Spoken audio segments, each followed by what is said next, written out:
Welcome to our Oklahoma Aeronautics Commission meeting.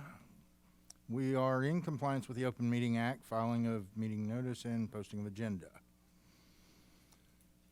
Pursuant to the Oklahoma Open Meeting Act, this meeting shall be held at the Oklahoma Department of Transportation, first floor Commerce Room, 200 Northeast 21st Street in Oklahoma City. The Oklahoma Aeronautics Commission meeting is open to the general public, but it is also available to watch through a link online. The meeting will be electronically recorded and audio live streamed from 200 Northeast 21st Street, Oklahoma City. This is our call to order and recording of members present and absent. Andrea, would you please call the roll? First Congressional District Commissioner Kevin Potter. Here. Second Congressional District Commissioner David Conway. Here. Third Congressional District Commissioner Charles Ortega. Fourth Congressional District Commissioner Lindy Ritz. Here. Fifth Congressional District Commissioner Blake Rainey. Here. At-large Commissioner Jim Putnam. At-large Commissioner Chairman Jerry Hunter. Present. Thank you. Thank you very much, Andrea. Do we have an approval of the minutes of the Aeronautics Commission? Hang on just a moment. The draft of the minutes of the July 13th, 2022 meeting has been sent to each of our commissioners, and a copy is on our meeting packet. Are there any corrections to the minutes as distributed? Nope. Andrea, you may want to add Commissioner Ortega to our roll. Thank you.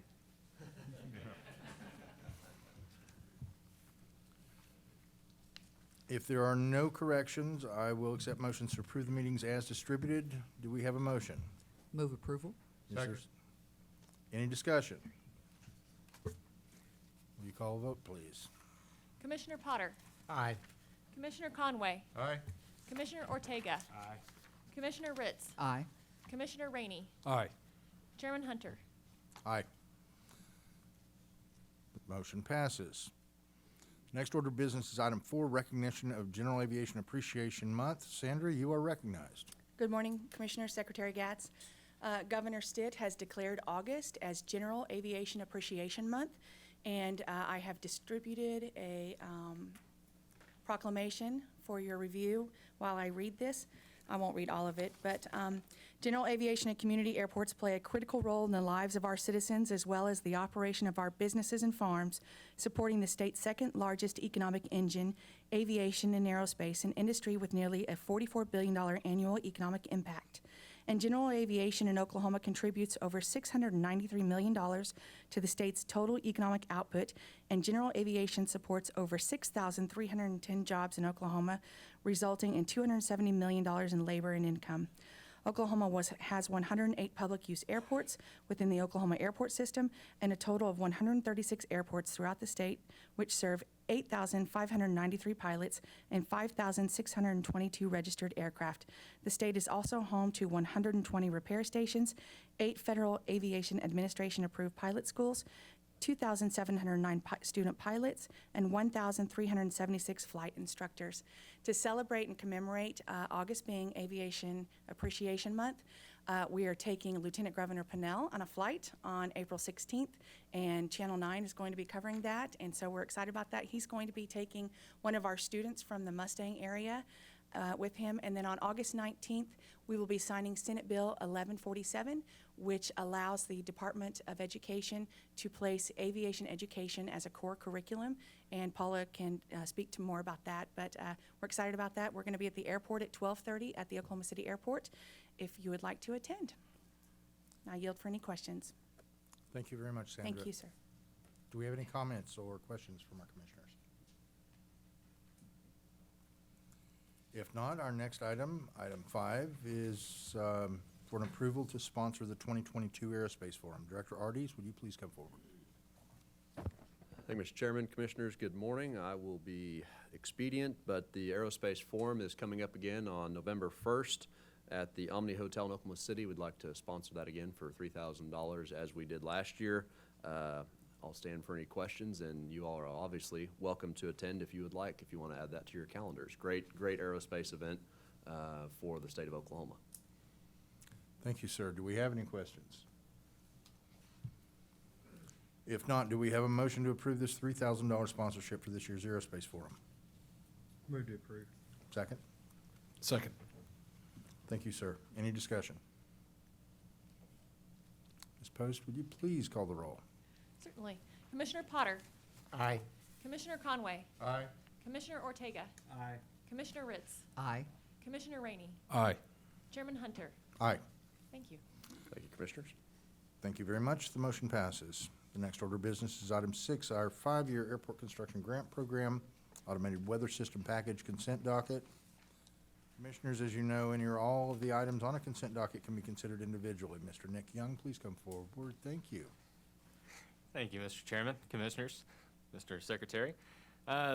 Quick grant item here on the agenda today. This is for the remaining 3 projects of our AWAS package that we've been working toward over this past year. The first of these projects is a replacement AWAS system at the Ada Regional Airport. Total project cost for the construction phase of this project is $101,426. Commission share of that's going to be a 95-5 proposition under a normal state grant.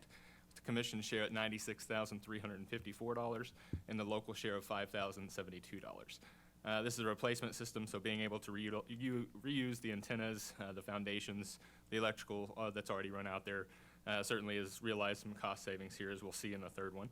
The second project is the same concept at the same prices. They're at Alva Regional Airport.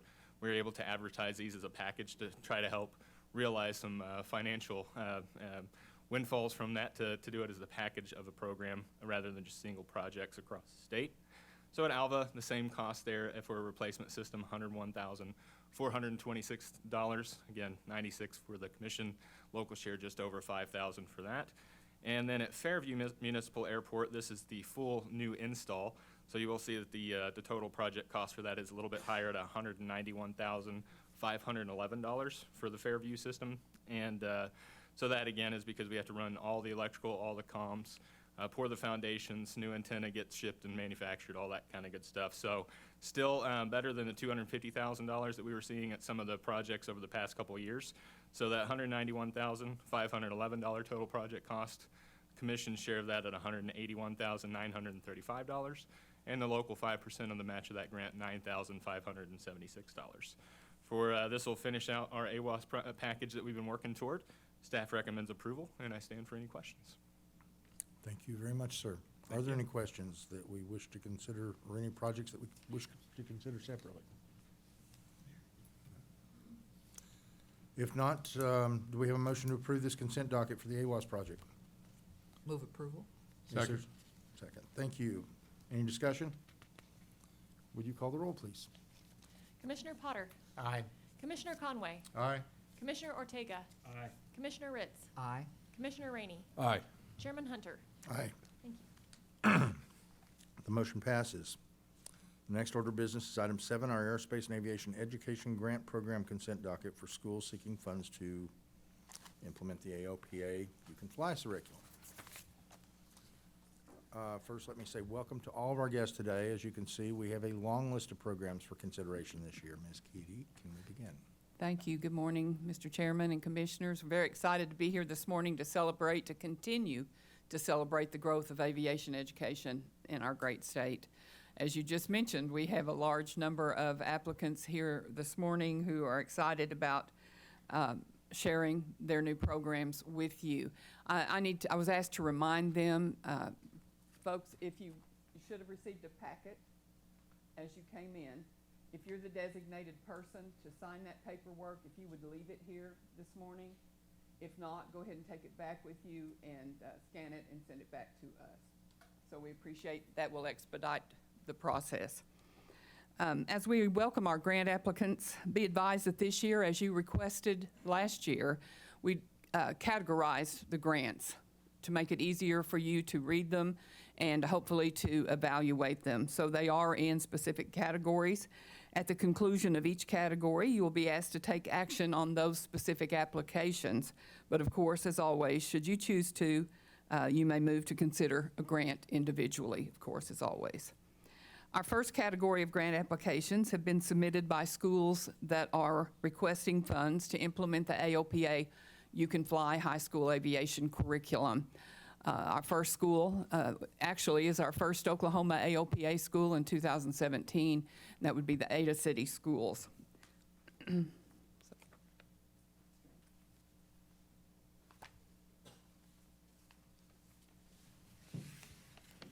the Ada City Schools is Superintendent Mike Anderson, who will talk about his Sky is Not the Limit program. Good morning, everyone. Thank you, Ms. Cooley. As you can see from our slide, I think one of the things that we're most proud of is the fact that we bring aviation awareness to every single student in our district. We like to say that we teach everything from A is for airplane to our pre-K kids to capstone projects and solo flights for our high school students. This year, we're adding the Choose Aerospace curriculum to our AOPA curriculum to provide more opportunities for our students outside of the actual piloting pathway. So that is our mission, is to continue to provide opportunity for all of our students and awareness to all of our students throughout the district in the world of aviation. We've had tremendous success. We're sending students to post-secondary opportunities at every chance. You can see there from everywhere from the University of Oklahoma's aviation and aeronautics engineering programs to Southeastern's aviation program, East Central University. We've got a young man that's a cadet at the Air Force Academy, and what we're doing when we send these kids out, they have a leg up because they've been well versed in the world of aviation right there at Ada High School. I think what I would really like to say today, though, is that I'm a firm believer that we cannot do this alone, and we need help, not just in our aviation programs, but in everything we do.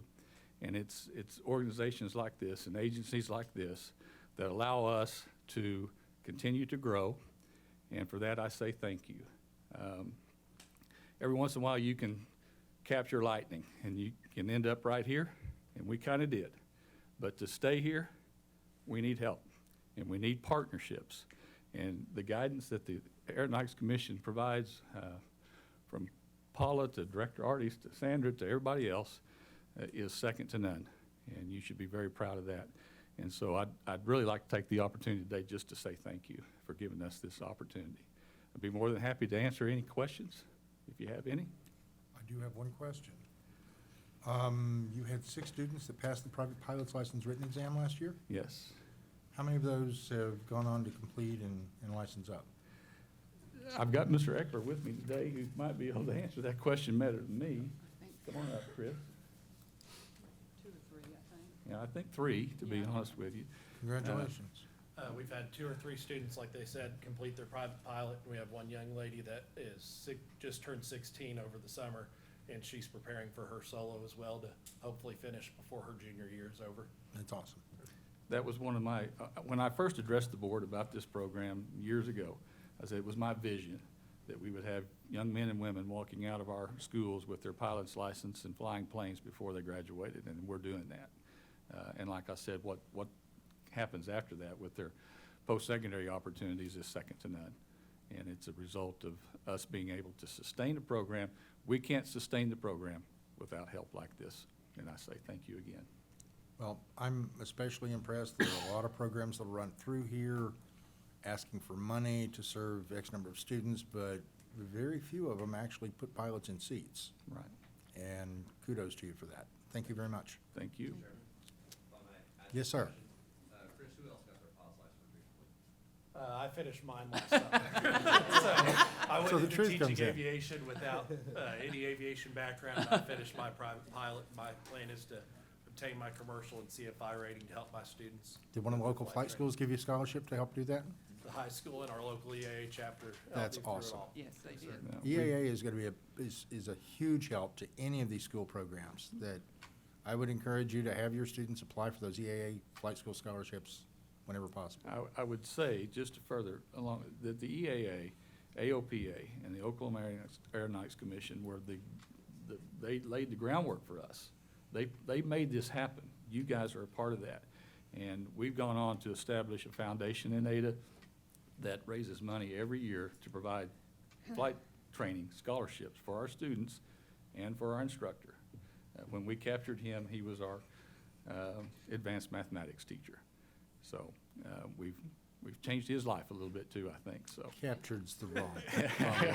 Yeah, we, You didn't have to try too hard to twist his arm. no, we really didn't, and, but we're proud to have him. He does a great job, so once again, thank you to the commission. Thank you very much, sir. Thank you, Mr. Anderson. Staff recommends a grant award amount of $15,000. That Next, we comes have to Al- approximately $6 per student. Yes. Next, we recognize Altus High School. Altus High School's Building Aviation Program in grades 9 through 12 using the AOPA You Can Fly high school curriculum. The school will offer aviation field trips and activities. Staff recommends $6,800. They're represented today by Stacy Davis. Hello, thank you for having me and for giving us this opportunity. Altus has a strong aviation background with Altus Air Force Base there. This is an opportunity for our high school to really partner better with the base. We will have pilots coming out to work with our students in the program every week, and they will help them with the flight simulators. That's one of the largest item that the grant will help to purchase is an additional flight simulator. We do have 3 to meet the enrollment needs. So the goal for this program is to be a full STEM program in the high school with offering all 4 AOPA classes and also an engineering class. So this is a step up for Altus as far as engaging students and getting students involved in aerospace and aviation. So that's the goal for this. How many students does this serve? Right now, we have not 20 enrolled, so for the new program. Thank you. Thank you very much. Next, we have Alva High School. An Aeronautics and Technology program will be offered to grades 9 through 12 students at Alva High School. This school will also utilize the AOPA You Can Fly curriculum with the goal of empowering students with hands-on activities in aviation. Staff recommends $4,600, and they're represented today by Mary Tyree. Hi, good morning. Thank you guys again for this opportunity. This is our 4th year having this program, and I think we've worked through you guys for 3 years. Last year was our first year with the AOPA curriculum. That was fantastic. I wish I had that at the beginning because it was so well organized from what we had put together originally. And through your funding, we were able to do all of those projects within it. We now have 2 flight simulators, a wind tunnel, drones, rockets, a hot air balloon simulator, and all of that. We have 2 students looking into becoming pilots. I have 1 student who is working towards his commercial drone license and using that in real estate. And then I also have a student looking to become an engineer. We have 25 students now. It started off as 19, so each year we are growing and really just giving them some interest and opportunity that they never even saw possible through careers. So I want to thank you guys for that opportunity again. Do you have any questions? You said this serves 25 students? Yes.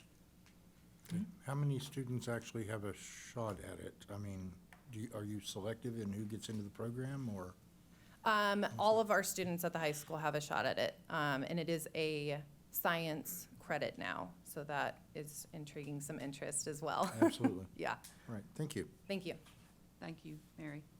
Next is Ardmore High School. Ardmore Aeronautics, grades 9 through 12, will utilize AOPA curriculum and partner with community and industry entities, and they will work to build skills to prepare students for careers in aviation. Ardmore is represented today by Andy Davis. Staff recommends $7,200. Good morning.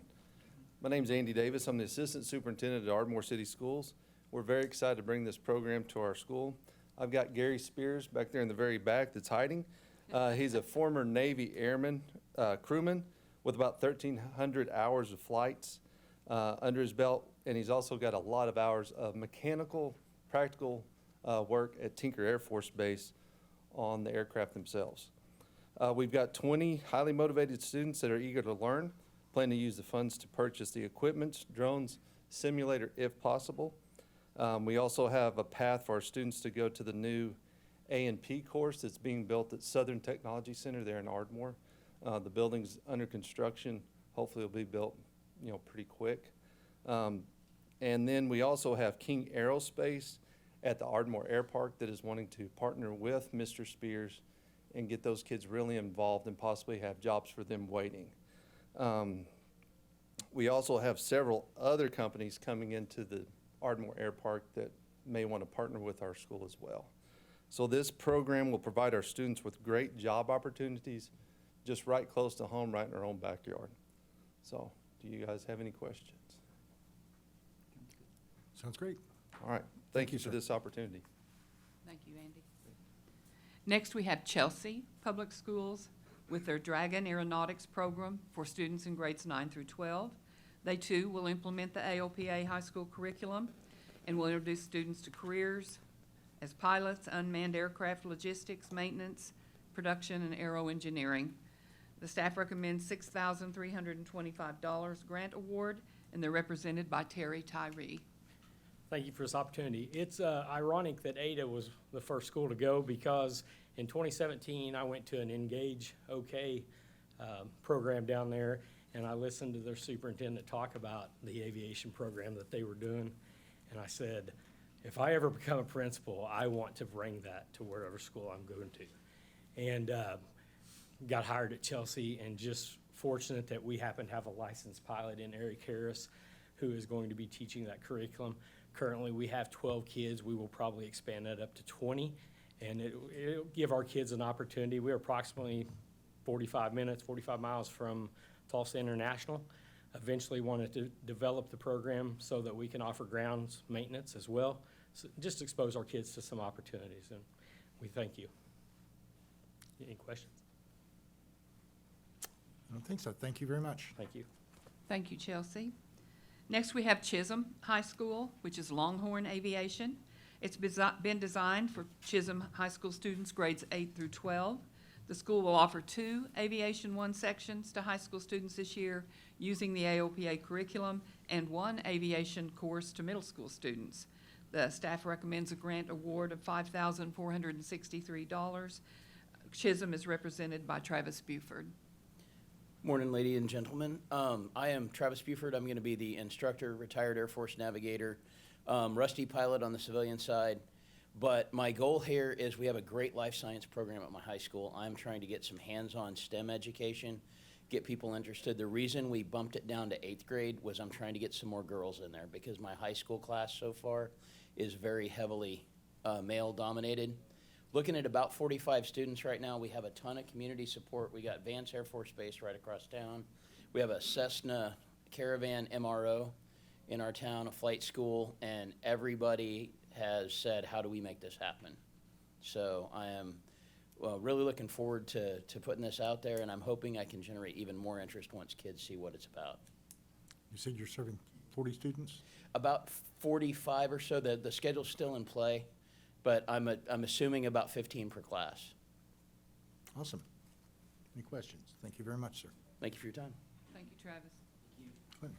Next up is Clinton High School.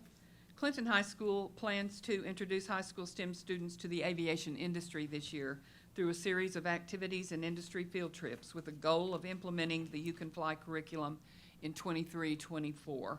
Staff recommends a $1,000 grant award, and they're represented today by Tanner Wheeler. Okay. Clinton, it may be the first day of school for Clinton, I'm not positive. But I'll be certainly glad to answer any questions should you have some. Do we know how many students they're serving? I do not, and in fact, they had a teacher change and some issues that came up very recently. They were approved by AOPA, so we've been working with them to try to figure out how to move forward with that programming. These grant funds will be primarily for engagement to get those students ready to enroll in AOPA coursework rather than for the laboratory itself. All right, thank you. Next up, Deer Creek. I am happy to represent Deer Creek High School today. It is their first day of school. Deer Creek plans to offer 2 sections of AOPA curriculum this year and is requesting funding for teacher registration, for the AOPA National High School STEM Symposium, for a Tello drone, and for a tabletop Redbird simulator for classroom instruction. I'd be happy to answer any questions for Deer Creek.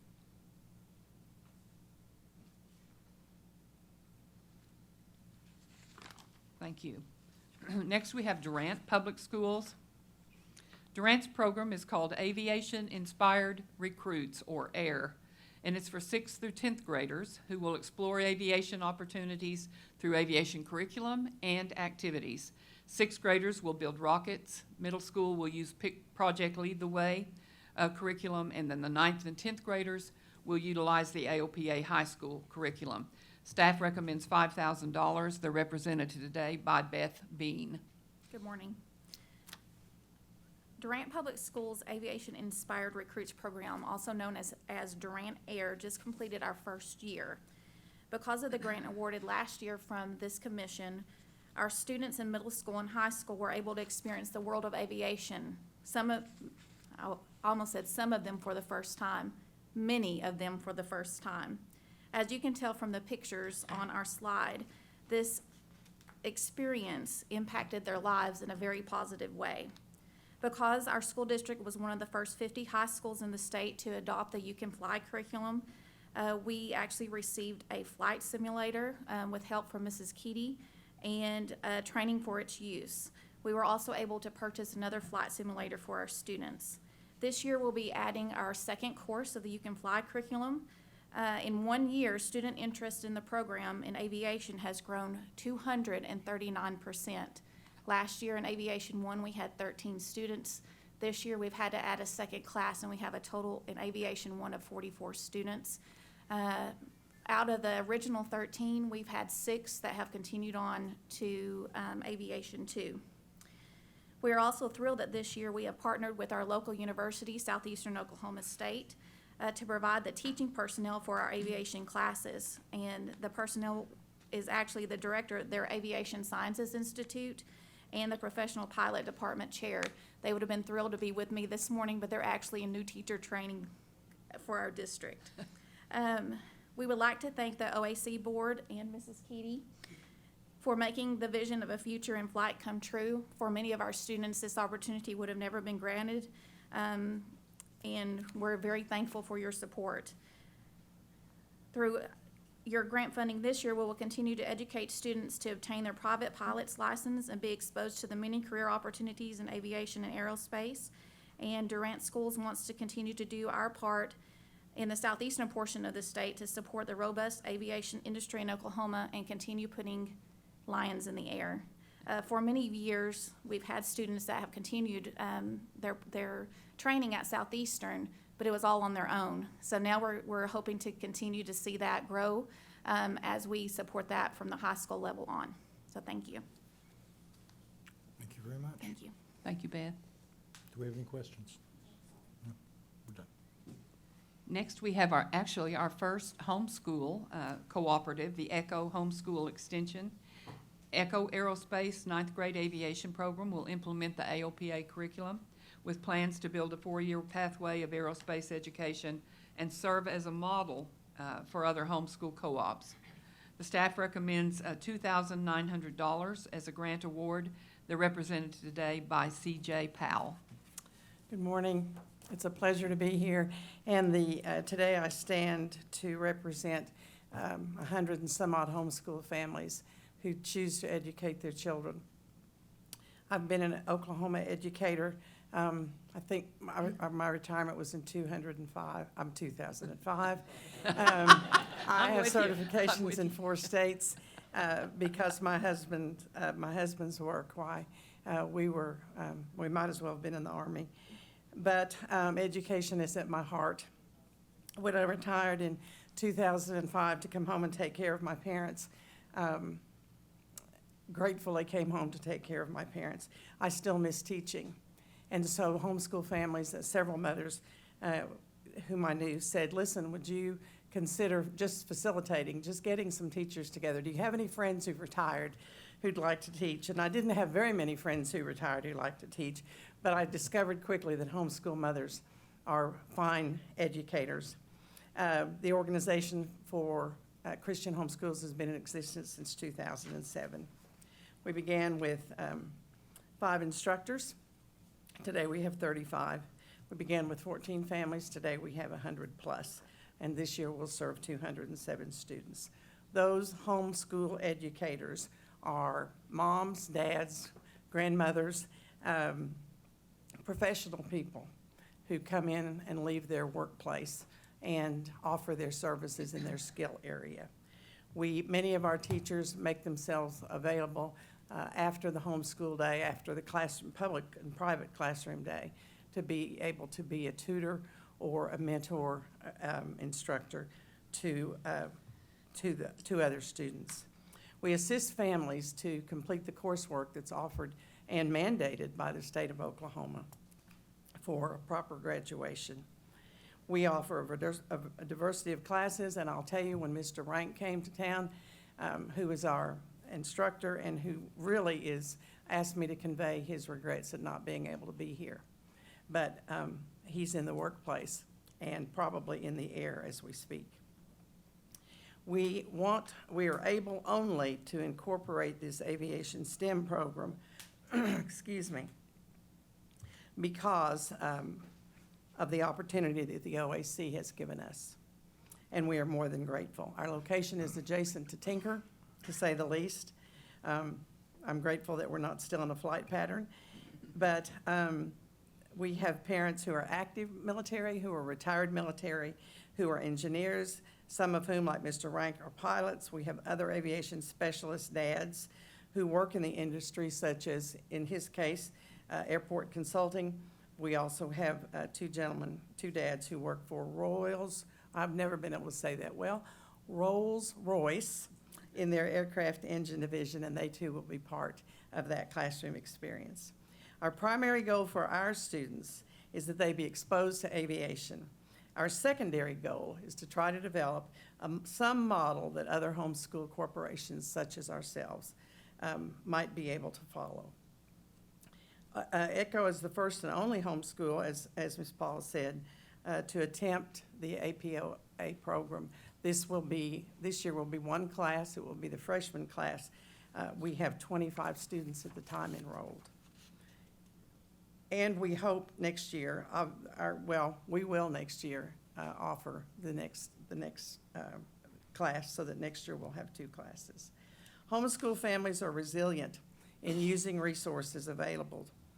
The program would be steep, if not absolutely impossible, if it were not for partnerships and opportunities like you are giving us. The supplies, the teaching, the training resources, the drone, the field trips, the additional educational conferences such as the AOPA Symposium in November, every one of those is necessary if we're going to have a complete and robust program, the likes of which I'm hearing about today from administrators and from educators. We hope to allow our students to be competitive not only on a local scale, but globally, should they so choose. You may or may not have met Mr. Rank, but I'd like to tell you just a little bit about him. Our students are more than fortunate to have him as an instructor. He brings to the classroom a background as a professional engineer, registered in 6 states, Oklahoma being one of them. He is a University of Oklahoma graduate in civil engineering. He is a certified member of the American Association of Airport Executives. He is a member and corporate partner of the Oklahoma Airport Operations Association. Currently, he's project manager for Delta Airport Consultants. He is a consultant for airports across the United States with a primary focus of managing airport clients. I do not know how the man is going to fly in each week to do this, but he's on board, and he said he's ready to do it. The best thing about Mr. Rank is that he and Miss Krista, his wife, lead their own family, and they lead them well. When he's home, this homeschool dad, when he's home and he's not in the air, he is a volunteer baseball coach, and I have no idea how he finds the time to do that. I'm honored today to have with me David Cartwright, who is chairman of our board. I'd be happy to answer any questions that you have, as long as you don't ask me about airplanes. And we are more than grateful for the opportunity that you're giving students all over the state, public, private, and homeschool. To say that, I was homeschooled through high school and we didn't have something like this, so I appreciate you stepping in, and I'm excited for these students to have the opportunity to explore aviation early on, so it's gonna be great. Do we have any other questions or comments? Thank you very much. Thank you. Thank you, Ms. Powell. Next, we have Enid Public Schools, EPS Aviation. 3rd through 5th grade students will be introduced to forces of flight, lift, thrust, drag, and design. 9th through 12th grade students will utilize AOPA private pilot and UAS curriculum tracks. The staff recommends $12,500, and they're represented today by Kitty Herbal. Thank you. Good morning.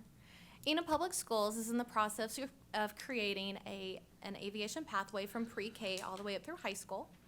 With this grant, we have asked for money to help us purchase our first flight simulator. For our program at the high school, we'll be implementing 5 classes of Aviation 1 and 2. At our middle school level, we already offer Project Lead the Way Flight and Space program. So one of the other things we're looking for is starting a program for our upper elementary for next year. So we're looking at some aviation kits. And then we will be working towards implementing it for pre-K through 2nd grade after that. We are looking for fundraising opportunities also to take our students on field trips and provide professional development for all of our teachers from elementary all the way up through high school. I'm short and sweet. Any questions? How many students are we serving? Currently, we have 60 to 75 enrolled in the high school courses, and then right now we're going to pilot our aviation program in one elementary building, 3rd through 5th grade, to see how it works, and then determine if we need to modify that before we implement it to the other 11 buildings that we have. Okay, thank you. Okay, thank you for your consideration. Anything else? I think that's it. Okay, Thank you, Kim. thank you. Enid is one of our new schools, and they have jumped in the deep end of the swimming pool and are offering aviation all day long. That's amazing, because most schools will roll out with one section to begin with, which is what we've advised most people to do, but Enid has gone the distance here and has that number of students enrolled, so we're very, very pleased about that.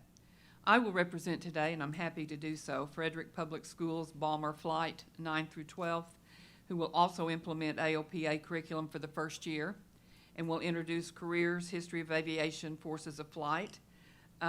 They have requested a flight simulator for classroom laboratory and for assistance with travel and lodging for the AOPA National High School STEM Symposium. The staff recommends $6,495 for Frederick High School, and I will be happy to answer any questions you might have. They too are a new program. Any idea how big the school is or how many students are working on it? I'd say high school 9 through 12, probably 350, something like that. That's just an estimate. But they too have a strong community support with aviation and aerospace, and we're so open and happy to hear about the program. So I think it will be a very positive move on Frederick Public Schools' part. Okay, thank you. Yes. Next, we have Great Plains Technology Center and their pre-engineering aerospace class for grades 8 through 12 that will expose students to careers in aerospace and aeronautics.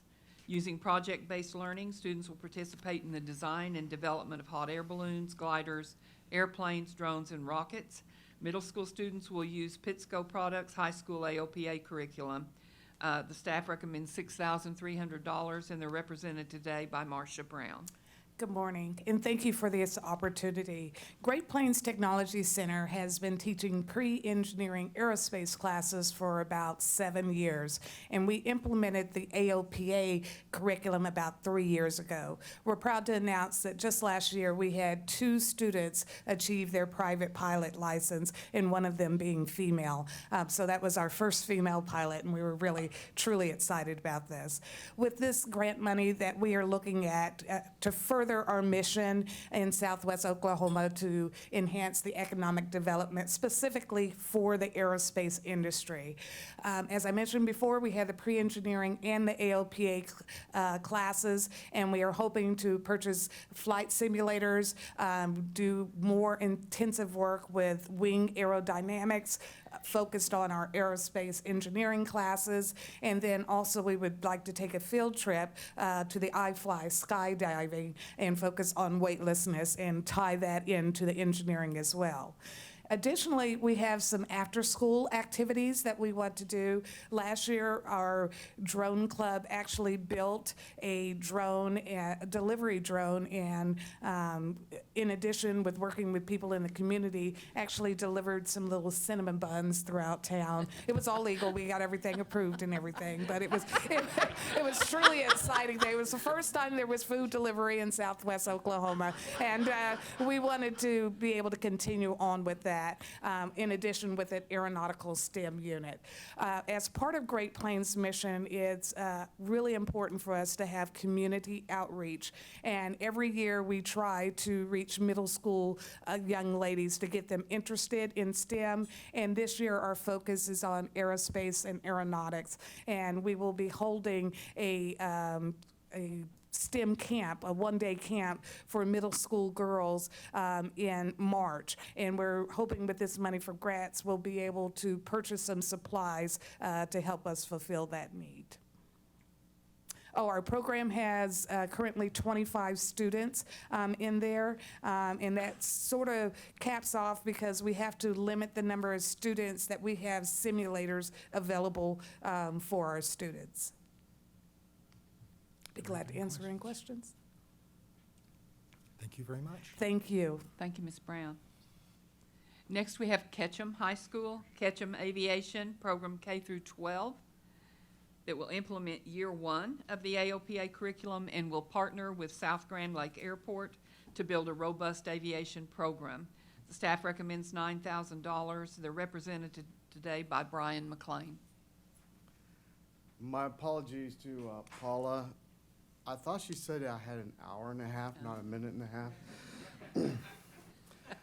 I am Brian McLean. I will be the instructor for our program. I've been teaching the physical sciences at Ketchum High School.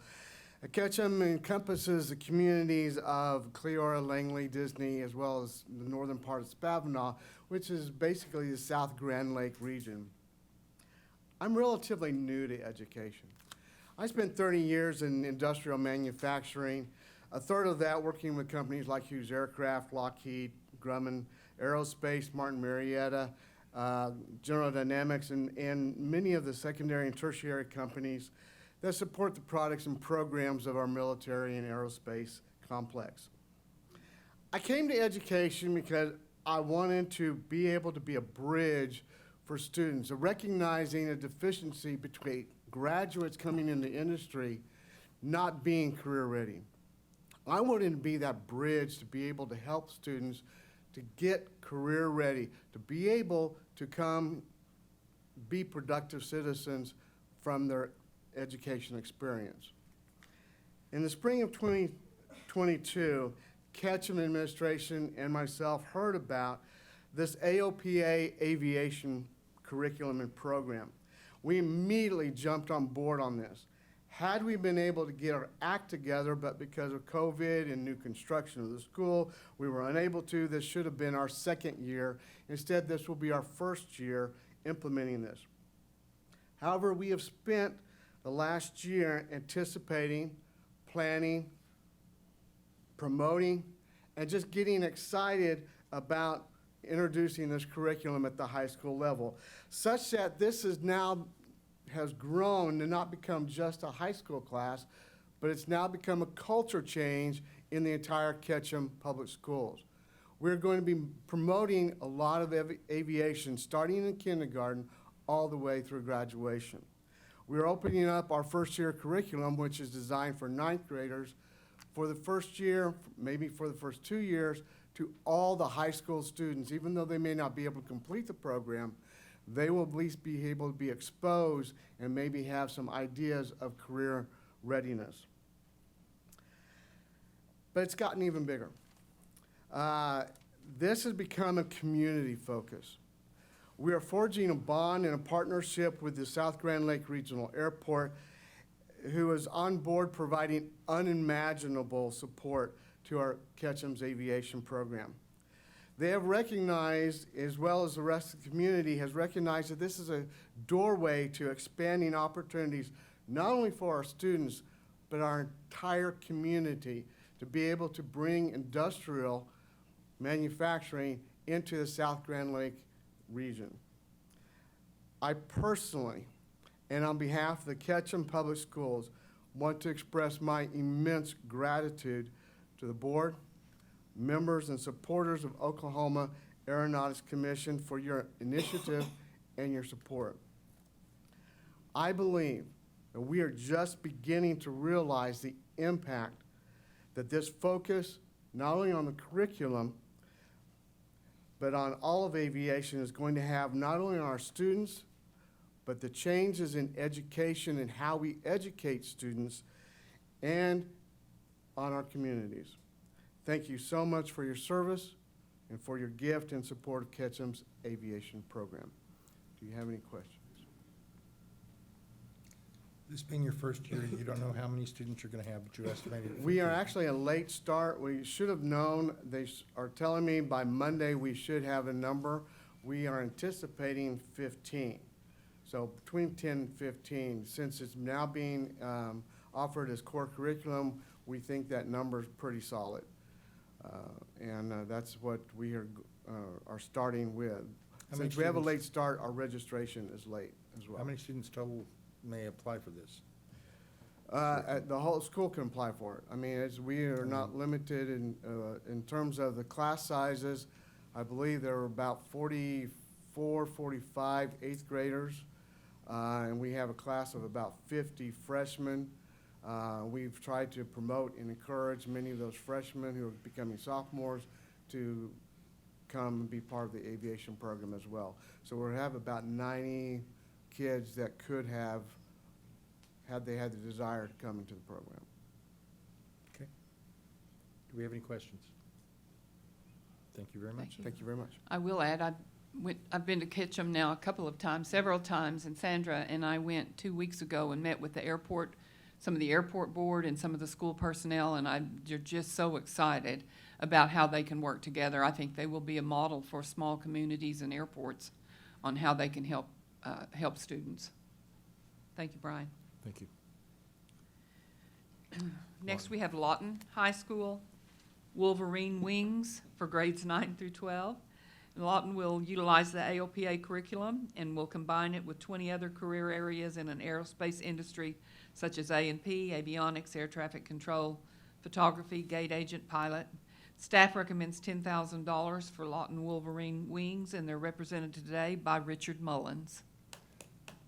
Thank you, Ms. Keaty. Commissioners, this will be our first year with Wolverine Wings at Lawton High School, and we right now are still enrolling. Last conversation I had with our lead counselor, we had 20 students that are interested. We have 2 teachers.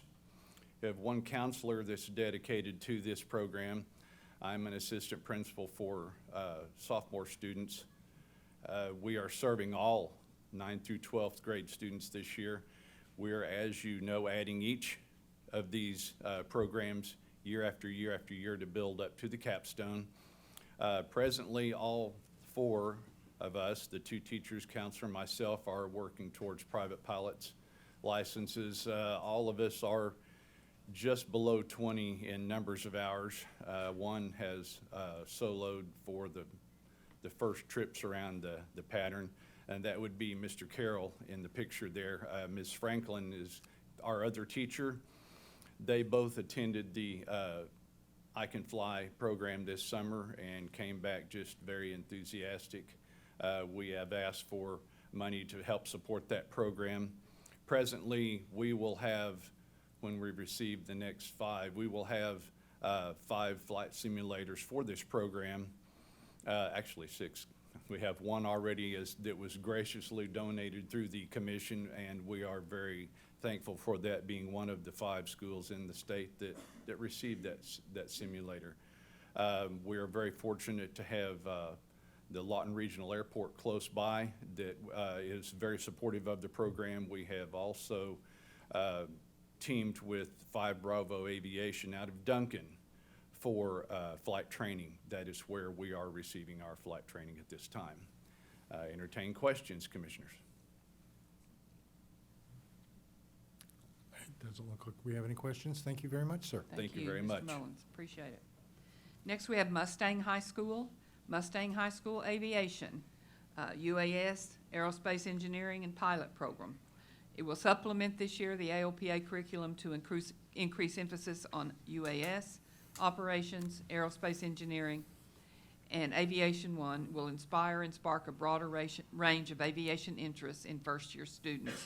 Staff recommends $5,885 for Mustang High School Award, and they're represented today by their instructor, Gary Knowles.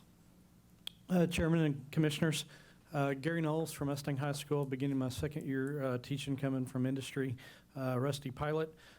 Program metrics, as far as I can see, is the most important thing would be program enrollment. Students know value when they see value, and so our numbers continue to increase in a positive direction.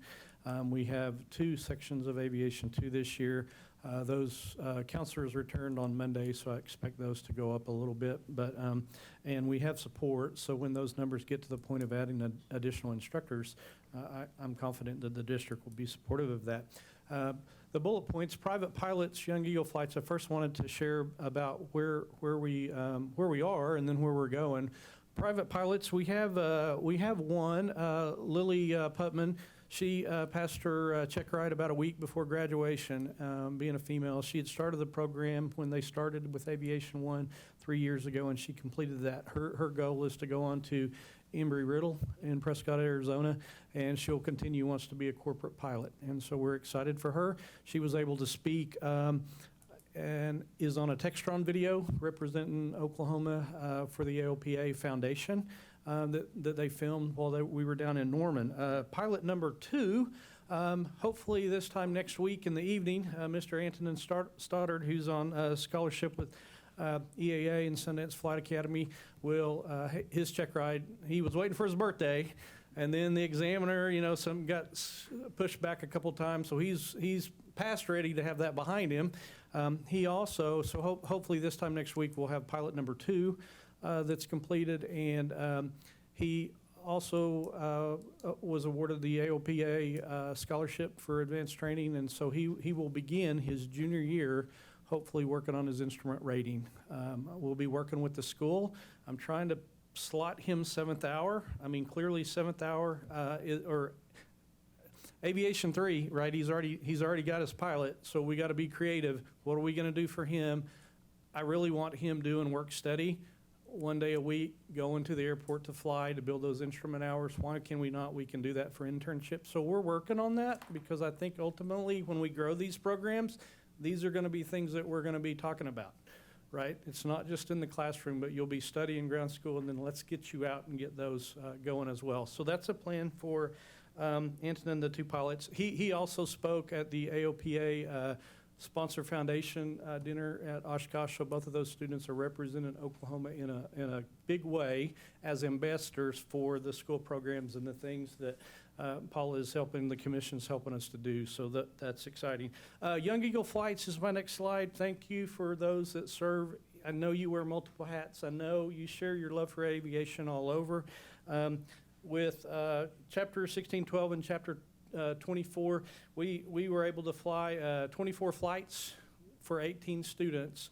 We work hard to get them out to the airport. Their parents have to bring them, of course, with the permission slips, but I feel pretty good in our first year that we were able to do that. Extracurricular activities, just to give you an idea.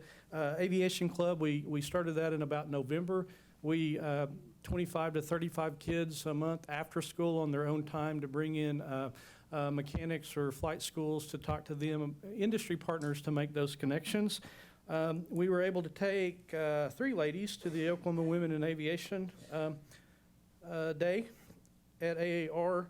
We had 23 students go to Oklahoma Aero Day at the Capitol, and I got to hear from those students that actually got to speak to the legislators or their liaisons about how positive and exciting that was to share their story and to answer those hard questions is how is this impacting you? So that was really, I think, beneficial. And then finally, we took about 48 to Stafford Aerospace in the spring, which was another outstanding. It's just, partners in collaboration together. So what's next for us? Expanding industry partnerships. And so that was a goal when I started last year coming in, and I think we've done that. You'll see on the slide there, many of those, you guys help with EAA, AOPA Foundation. The different flight schools for us would be Chickasha Wings, Route 66, Sundance, Flight Academy, Tumbleweed. Customs and Border Patrol have donated just stuff that they were going to throw out. And I said, if it looks like an airplane, if it's something aviation, if it'll start a conversation, I'll take it, so that we can just open that up to kids. So that's been helpful. So goals for next year. I felt like with Young Eagle flights that happen all the time, I'm pilot. So we want to add, my goal is to broaden the reach by adding some more UAS with the little small in-your-hand tele drones that can be coded. So here we have engineering with some coding, kind of reach that engineering piece, and then have them start that and be exposed earlier so that we can build a career path so that in year 2, 3, we're more advanced. We will have to grow into that as we develop, but ideally we would look for thermal imaging, surveying, all those things that are real life as we get to that point. Same way with rocketry is I want to be, aviation is so broad. So the challenge is how do we share with those students, where do you fit in, what's your passion, and get them connected to that. So 126 is our program numbers before the counselors return right now. It would be the number of students we're serving this year. Any questions? I don't think we have any questions. Senator Racino will be a priceless advocate for you. All the time, he does, and we continue, the superintendent visits with him about what we should do for planning and be on our advisory, and so, yes, big asset, and you know what, in our local paper, the Mustang Times, and I'm really excited that, there's some mentorship, mentorship, or I think, Paula, you say mentor. I say collaborate. So it's really exciting that we have all these schools, and now we're going to get to have consortiums regionally and collaborate together and just continue this momentum. So, A few of us were at the AOPA night in Norman, and Lily spoke, and so we got to hear her story, and that's pretty exciting, everything you guys are doing. So.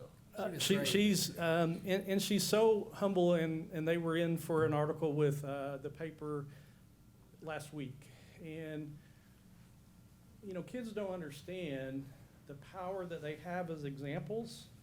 I mean, she's kind of quiet, a little bit shy, and I'm like, Lily, your story is powerful. Like, some little girl, when you walk out of your house, is gonna look up to say, that can be me. And so I just try to, they don't understand that. Gray-headed men know and can tell them that, but that's really, so, yeah, and Anton in the same way. Absolutely. So, yeah. That's great. Thank you for your support. Thank you, sir. Gary. Thank you very much. Next, we have Norman Public Schools. Norman Public Schools will implement year 1 of the AOPA curriculum and will begin implementing a strong aviation pathway for students through the development of its new school, the Oklahoma Aviation Academy. Staff recommends $15,000 for Norman Public Schools. They're represented today by Terry Adams. Good morning. I'm Terry Adams. I'm the new director of the Oklahoma Aviation Academy at Norman Public Schools. With me today are our Associate Superintendent, Mr. Justin Milner, and our Director of Advanced AP and Gifted Programs, Dr. Christy Gray. I also recognize Director Arties as a member of our Board of Advisories. We're very thankful for his help in getting us started. It is our first year to start our program. We'll have 82 ninth grade students that will spend half of their day with us doing the AOPA aviation class and also their English and math.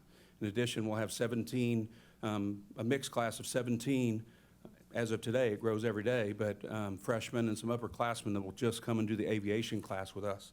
And one of our goals was to have a diverse population and match our student population. So 32% of our students that are in the program are free and reduced lunch, 7% come from outside the boundaries of Norman Public Schools, and 33% of our students are female. So we're excited about that. Our goal is to start with this inaugural group and then grow a class each year until we, our long-term vision is to have a standalone facility and have a STEM high school focused around aviation aerospace of somewhere between 500 to 700 students. We started this summer with Aviation Fridays, having speakers such as Ken Carson, Randall Briggs, Tom Bishop, who's pictured there, an OU Aviation graduate that flies for FedEx, just to get our kids excited. We have designated 3 OAA teachers. Jeremy Ralston, who will teach our aviation class, is a retired naval avionics mechanic. Gianna Hill will teach English, and Mike M.C. Olvera is a retired Air Force air traffic controller and airport operations, and also worked at Georgia Tech as the ROTC instructor for Air Force. We have a very active OAA advisory board comprised of industry professionals like Director Arties.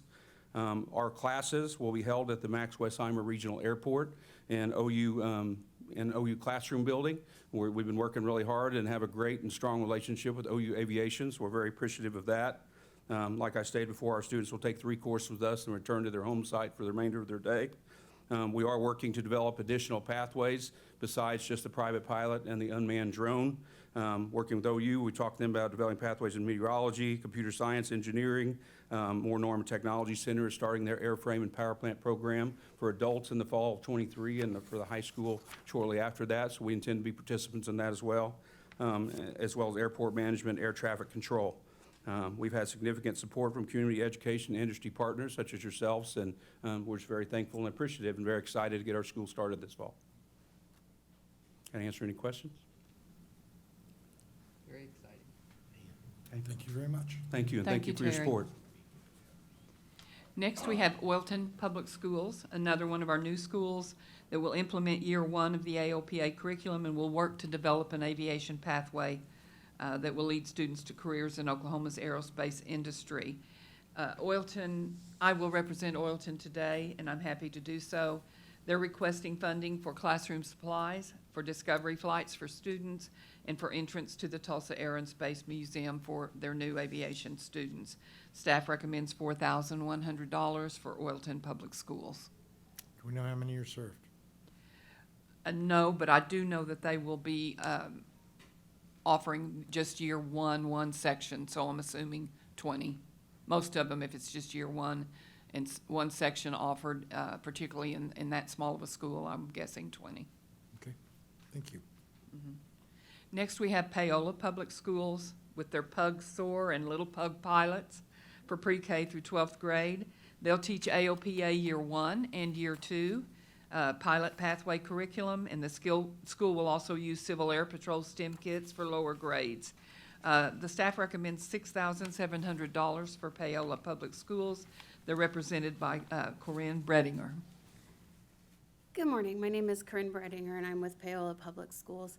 We are a very small rural school, about 225 students, pre-K through 12.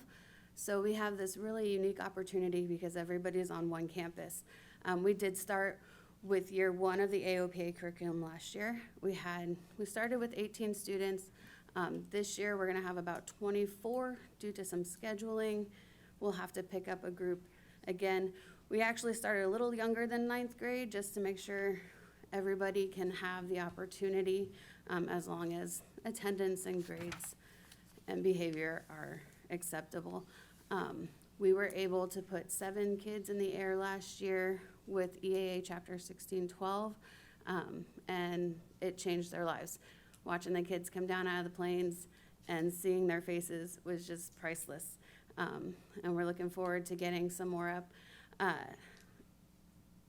We partnered with you guys last year, and we've been able to do some amazing things, and being able to show our kids who kind of have that rural mindset and think that that's the only thing that they can do is what's local, getting them out and getting them about. We brought them up to OU for the Sooner Flight Academy, and they've just really gotten to open their eyes about possibilities that they didn't realize were there. So we look forward to working with you again. Do you have any questions? I don't think so. Thank you. Thank you very much. I didn't do the math, but I think that's about half the school enrollment that's enrolled in aviation.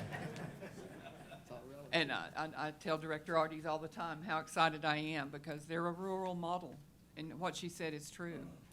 They're providing opportunities. You are providing opportunities for these schools that would not have had them. So I just wanted to add that. Hey, next we have Pauls Valley High School. Pauls Valley High School will enter year 2 of ALPA curriculum this year and will work to establish students' ground school skills and to continue to expose them to industry careers. Staff recommends $7,000, and they're represented by their instructor, Mark Green. Good morning. Thank you for having us. If your intention is not to have every school in the state of Oklahoma teaching aeronautics, then you need to have a talk with that lady right there. I don't know how she does what she does, but she's amazing at it. Absolutely amazing at it. That's our entire first-year class. We got into this a little bit late last year, so it was after our pre-enrollment had been done. I'm hoping that this actually counting for credits is going to help us as well with our electives as we move forward. Year 2 right now, we've doubled the enrollment. We're going to have about 14 in our class. We're going to try to do year 1 and do the year 2 curriculum. Of those 7 young men, one of them soloed during the year when we were at Southeastern there. 2 of them afterwards have expressed their intent to pursue aeronautics degree with Southeastern down there. So as far as the numbers and the percentage, not tons of kids, but we're seeing some results with it. And it would not be happening without the extra funding that you guys are providing. And just want to take a moment and thank you for that. Any questions? We thank you very much. All right, thank you. Thank you, Mark.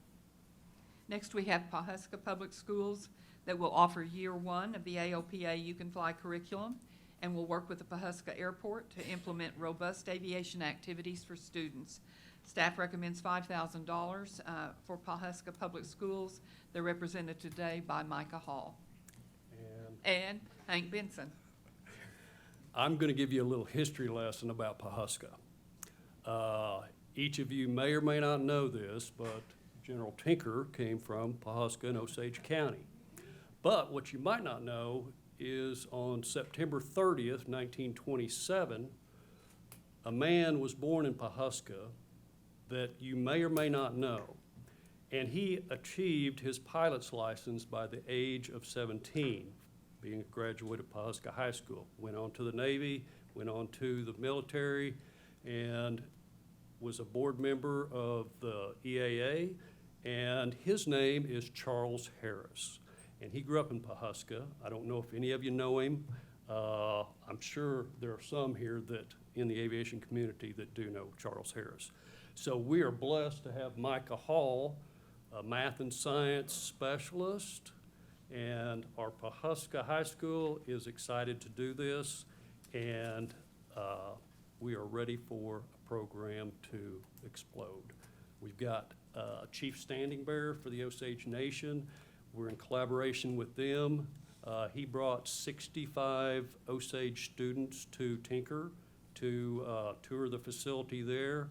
And with the help of our leadership here in our school system, we look forward to having probably 20 students this year. And we look forward to working with you guys in the future. And aerotourism for Pawhuska, I think, is what we're going to try to focus on in this coming year. So, thank you. I'm not sure that I can add much more to that, but I just want to say that I am excited to be a part of this program. I actually am an alma mater from Pawhuska. I graduated some years back, we'll not say when, but I've been traveling internationally, working internationally, parts of robotics and STEM, and if I'd had this opportunity when I was a kid, I would have absolutely loved it. It's going to be part of a kind of a group of things that we're going to be doing in the school. Aviation will be one class, but they've also agreed to give me 3 STEM classes in which I'll be introducing 3D printing, CAD drawing, Arduino robotics, and hopefully do some competition with that as well. One last thing. The crowd out here doesn't realize what you guys have created. Grayson has been the best thing for Oklahoma aviation in quite some time, and I just think that he and Paula deserve a round of applause. Thank you all. Thank you. Thank you, Pawhuska. Next is Piedmont Public Schools, Trusted Takeoff for pre-K through ninth grades, is an aerospace education program designed to create awareness of the aerospace industry and then introduce students to career opportunities. Activities are designed by grade level, and the high school students will utilize year one of the AOPA curriculum. They're represented today by Anthony Mellendorf and Trinity Johnson. Good afternoon. As Mrs. Keaty said, my name is Trinity Johnson. I'm our Executive Director of Secondary Schools, and I'm accompanied by Mr. Anthony Mellendorf, who will be our instructor. We're super excited to the birthing of this program. As a former high school principal, we used to find different pathways for kids as they exited their post-secondary.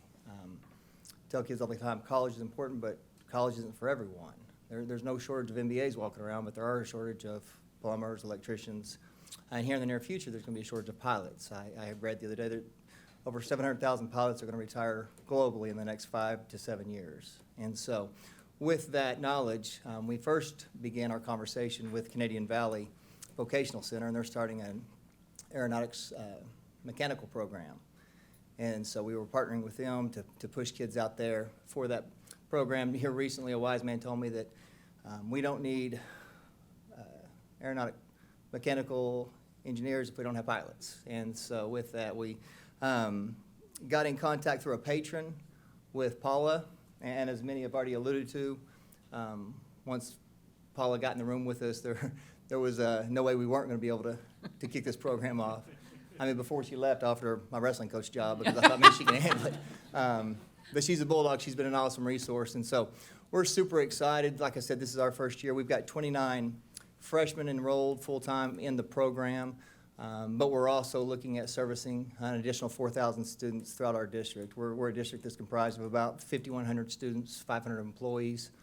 And we've got a program in place where we're going to be able to go into each one of our elementary sites, our pre-K and kinder center, our middle school, and each one of those grade levels will do a different module to help build a foundation and hopefully spark an interest in aviation so that we can continue to grow this program. So hopefully next year, as I stand before you, hopefully we can ask for additional funding to branch out this program to service even more students.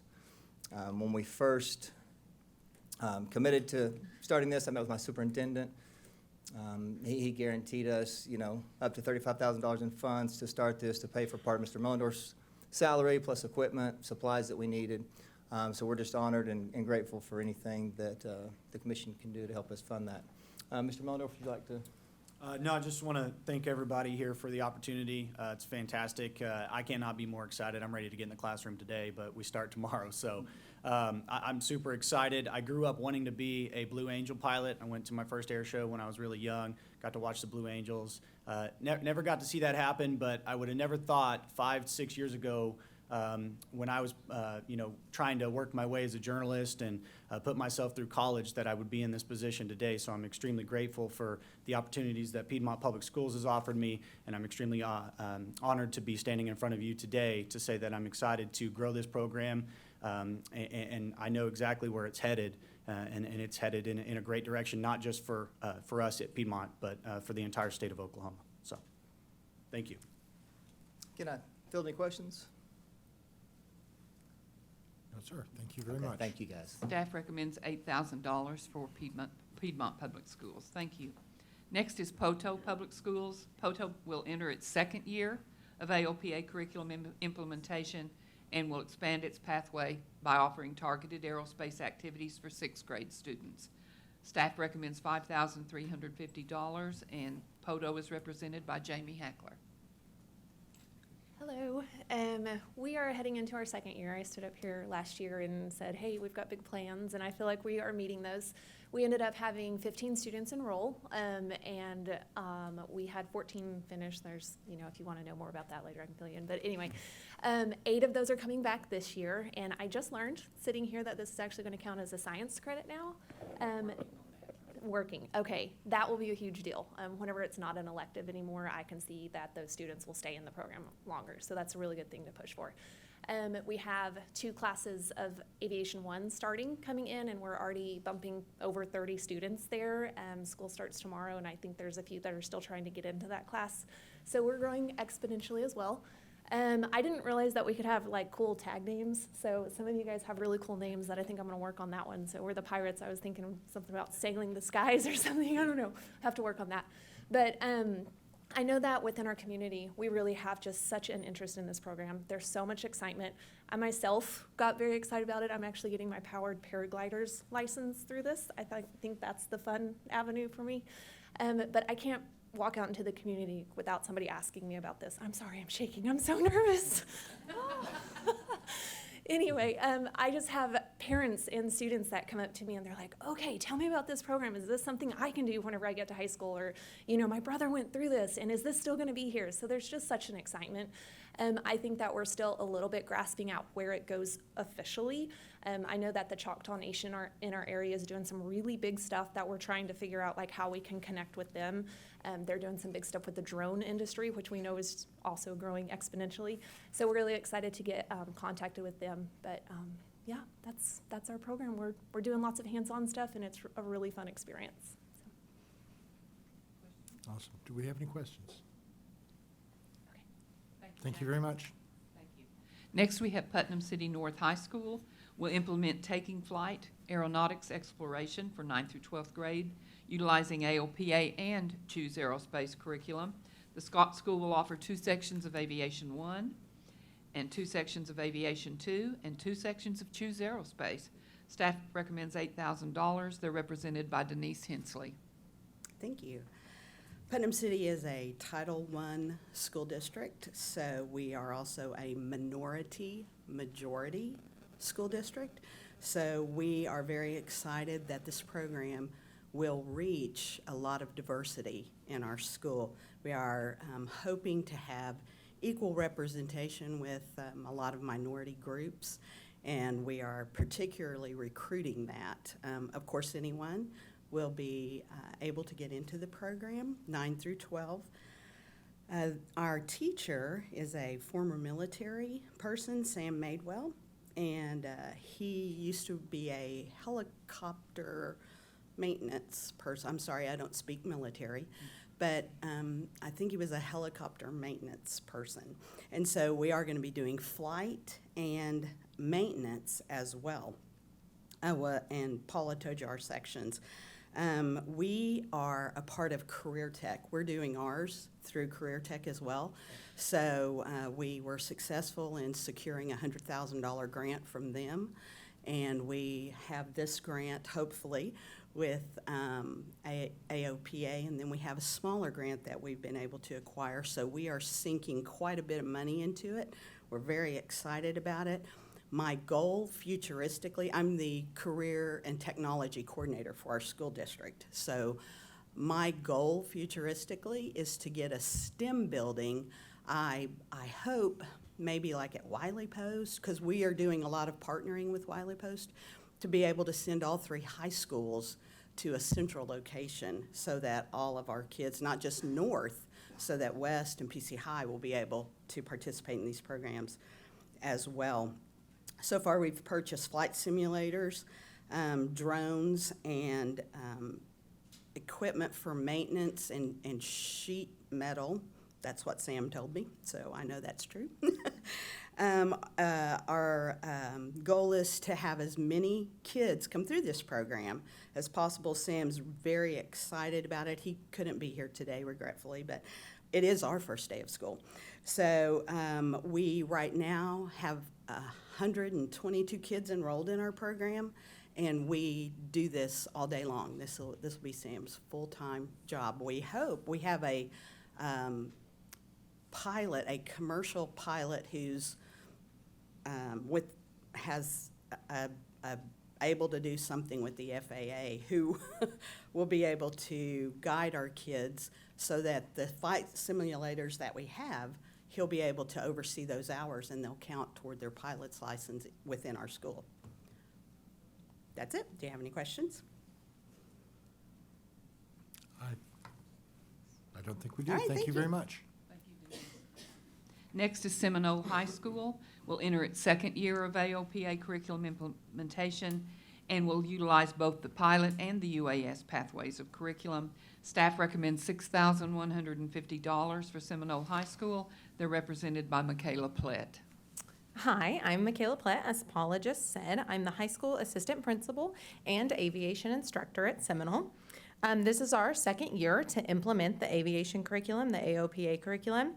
However, saying that it's just our second year to do it, I've been teaching at Seminole. This will be my 8th year, 7 years, and all 7 years as a teacher there, I've implemented an aviation curriculum in my classroom.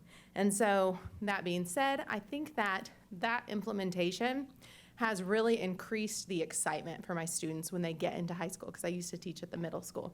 When I came to the high school, that's when we started the aviation program.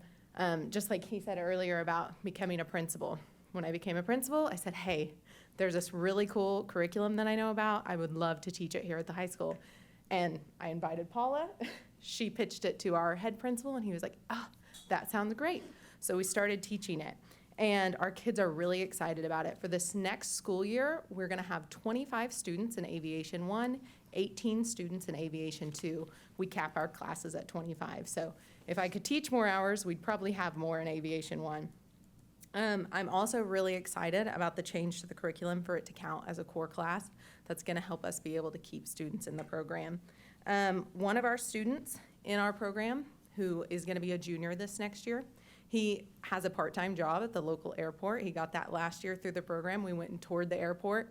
He met Senator Zach Taylor, who helps with our airport there in Seminole. And he gave him a part-time job and is helping him with his pilot's license. And then we have another student who is also working on her private pilot's license.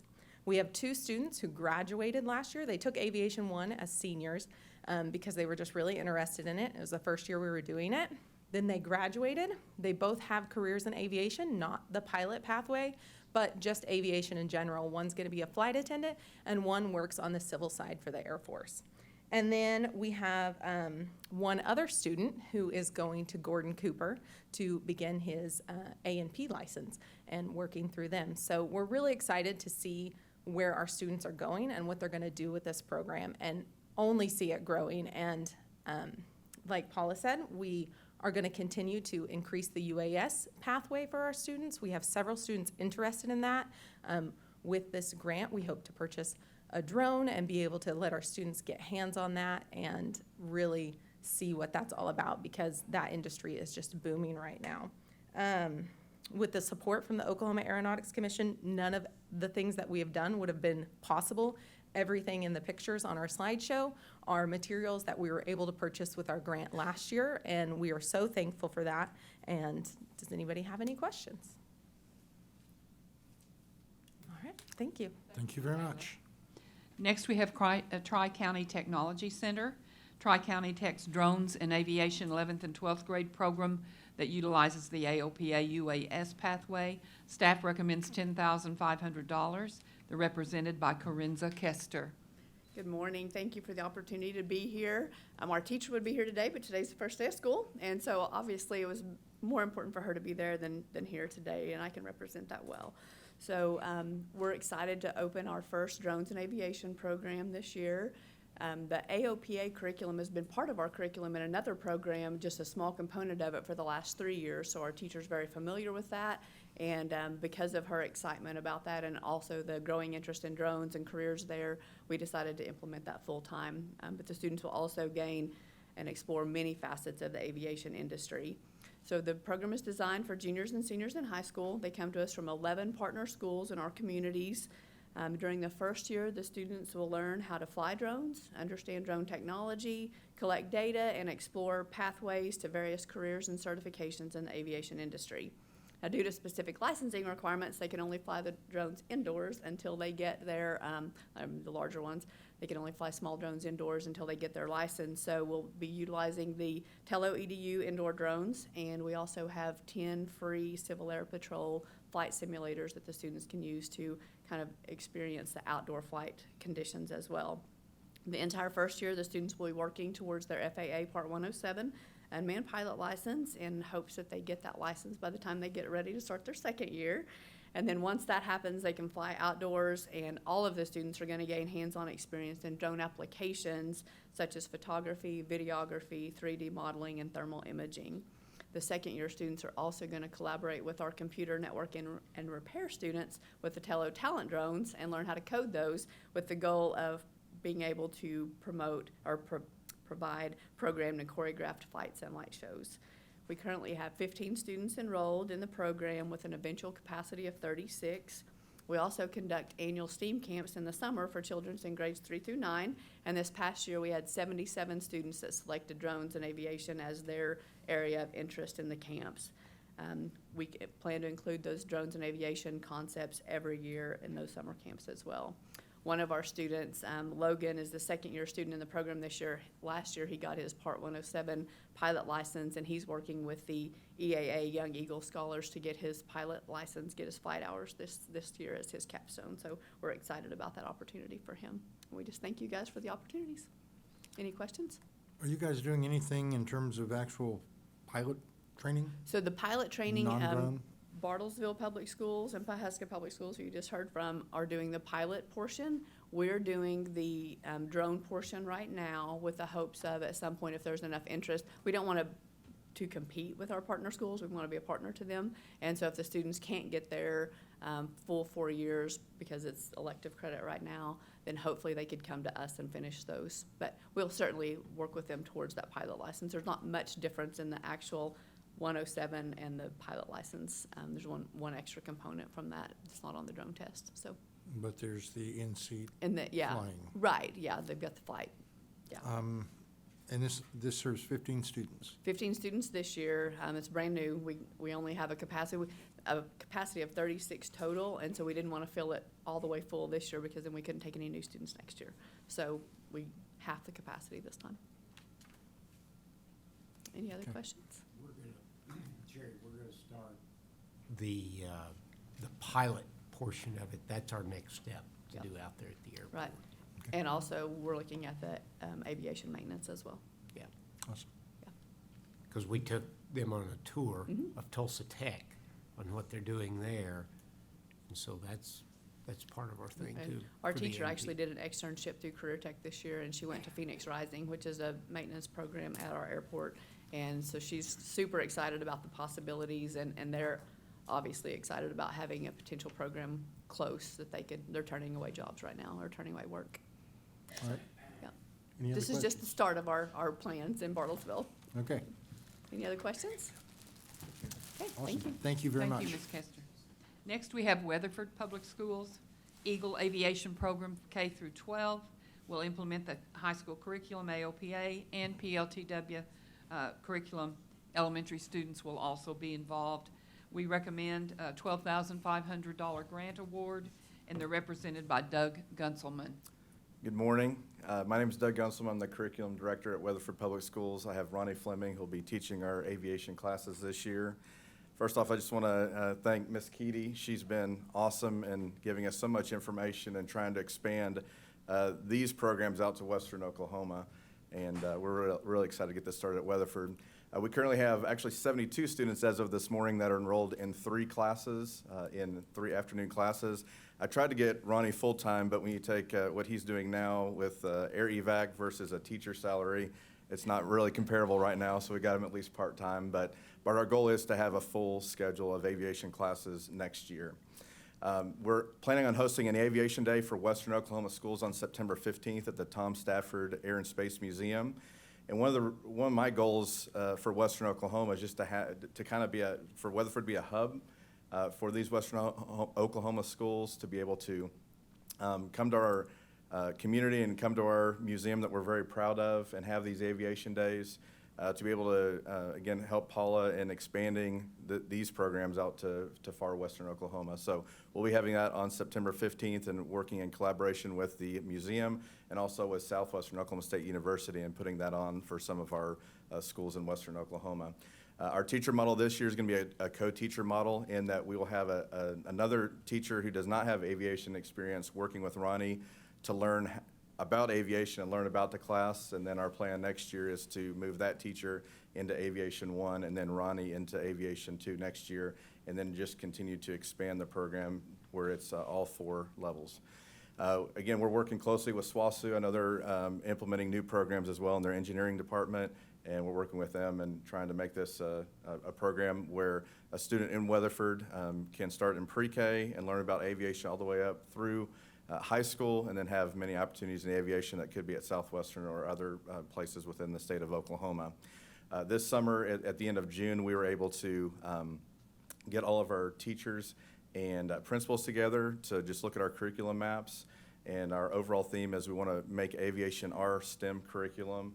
And so we serve 2,400 students in Weatherford Public Schools. And it is our goal, and kind of looking at the model of what Ada did in having aviation experiences for the kids starting in pre-K all the way up through high school. And I know our principals and teachers are very excited about it. And I get text messages and calls daily about parents wanting to get their kids involved in the program. We currently do not cap our program. Our board and superintendent are very supportive. So the more kids we get, we'll continue to offer it as best as we can. If Ronnie wants to say anything, I'll let him do that this time. Well, with my other hat, so I'm the Regional Director of Flight Operations for AirEvac in Oklahoma. I have 16 bases. I should have 84 pilots at these bases. I am minus 18 right now. Okay, so that is minus 18 pilots. So my motivation in this is I want to look at these 73, 72 kids and let them know that they can fly. I especially want to appeal to the females and Hispanic, ethnic minorities. We do not, our demographics do not represent that. I have 2 Hispanic pilots in my region. Out of the potentially 84 that I should have, I have 1 black pilot. That doesn't work. I have 1 female pilot. So I want to let these folks know that they can fly. We had this thing, I'm retired Navy, you give a monkey enough bananas, you can teach him to fly. It's not hard. Everyone can do it. We want to make the sky clearly is out there for them to fly in, and that's what it's my goal of these 73, 72. I want them all flying. I want them all flying for what they can do, and I want them flying because I need them in my company. So there's that. We also need mechanics. We're short on mechanics. And just to give you an idea of salaries, what we're talking about, and this is helicopters now, it's a little bit more difficult to come out and a lot more training involved, but someone in their 20s, mid-20s would be a good figure. By the time they get enough hours, we're going to start them out at 82 with the geomodifiers that we have in Oklahoma. It'll bump it up to about 100. So you're talking about 100K coming out of your mid-20s. On the mechanic side of the house, it's a little more lucrative and a little bit faster time-wise. Mid-70s, and they're in their late teens by the time they come out of high school to get their A&P and come work for us. So it's a passion that we love, and we're excited about it. And at our high school this year will be 11% of our kids right now are taking the Aviation 1 class in grades 9 through 12. So, y'all have any questions? I don't think so. Thank you very much. Appreciate Thank you, Weatherford. Next, we have Western Heights High School Aerospace and Classes, which will implement years 1 and 2 of the AOPA curriculum and will begin implementation of Choose Aerospace. Staff recommends $8,000. They're represented today by Cecil Midget. I'm excited. How are you? I am. I really am. I can touch base with a lot of these programs. We started our program last year. I'm sure you've heard a lot of great things about Western Heights in the news lately, but we've got a lot of great things going on. We've opened up a brand new STEAM Academy. As you can see, this is only 3 of our 4 flight simulators. 2 of them are BATD units. We have a 75-inch computer monitor that I was able to get this year as well. By the end of this month, hopefully we will have 48 laptop computers to use for our programs. 24 of them will have Microsoft Flight Simulator 2020 on the laptops. We will be implementing 2 classes of the Choose Aerospace curriculum and 6 classes of AOPA this year.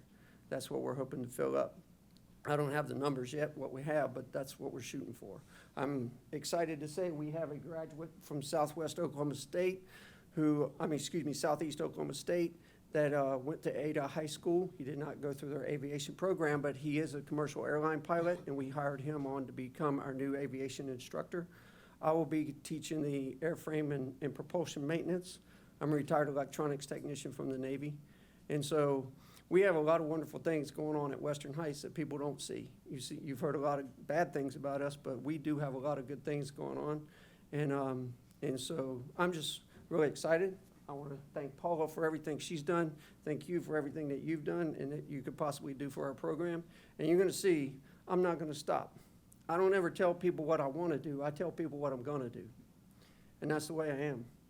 I said I was going to make this program work, and it's going to work. Trust me. So that's where we are right now. Thank you. Do you have any questions? Thank you very much, sir. Yes, sir. And our last AOPA high school is Wyandotte Public Schools and their new Aviation Preparatory Academy for 9th through 11th graders, designed to develop highly qualified students in aerospace. The staff recommends $6,500 for Wyandotte. They're represented by Dana Morissette. Good morning. I want to thank you guys for the opportunity, and I hope that this is last but not least here. So we are coming in the ground level, no pun intended, but why Wyandotte? That's been our question that we have received every time that since we've announced our aviation center. To which I would like to say, why not Wyandotte? Our building is we actually are building a building. The Chief Bearskin Aviation Preparatory Academy is what we are named for. Chief Leiford Bearskin is a storied United States Air Force aviator who served in World War II as a squadron commander, highly decorated, and also in the Korean War. And he was our Wyandotte Nation chief for 29 years until he passed. So we would like to continue the tradition and the culture of aviation in our community. Currently, we have 40 students enrolled. We just announced this at the end of last school year, and we have 40 students from 9th through 12th grade signed up. We attended the AOPA curriculum training this summer, and we are so excited to meet the needs of these students and our community. Our community is near Miami Municipal Airport and Grove Municipal Airport. We have aviation industry, Pride Plating in Grove. We have a lot of need in our community. We are an underprivileged and small rural school, but we have a big vision. We also are aware that we don't know what we don't know. So we are wise enough to partner with people who are willing to help us and do know what they're doing. So we are proud to partner with Arise Veterans Foundation, Northeast Tech College in Afton, NEO A&M in Miami Junior College. So we are getting our kids, we're working them towards an associate's degree, a pilot's degree, pilots should they go that route. We are offering 4 tracks, and that's the pilots, security and safety and security, maintenance, and aerospace engineering. So our Northeast Tech will do our help us with our aerospace engineering as well. So we know these are lofty goals, but we are very committed. As I said, we are so committed that we are building a building. We've got us. We had originally planned on a modular, and our school board said no. We are committed, and so they've just started a building across the street that's going to serve our aviation community. As of now, we are planning on serving Wyandotte High School, but we are going to open up to other schools in the Ottawa County District that can come in and take our training. So in addition to our AOPA curriculum, we are also offering aviation English, aviation geometry, and mapping and geography for pilots training as well. So these are meeting Oklahoma State standards but with an emphasis on aviation. So we are jumping in feet first, and I can't wait to come back next year and tell you what all we've accomplished and where we're going. I did take some kids to the Girls in Aviation Day, and that's when I came to know Michelle, and and Sandra, and they hooked me up with Paula.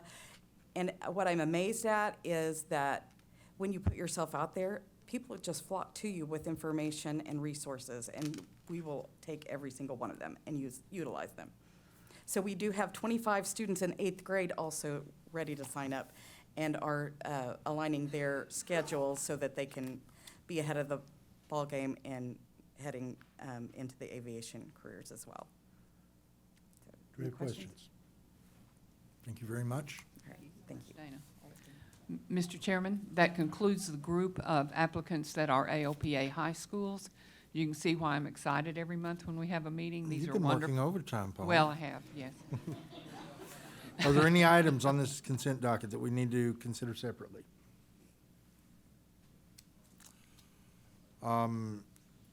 If not, do we have a motion to approve this consent docket as presented?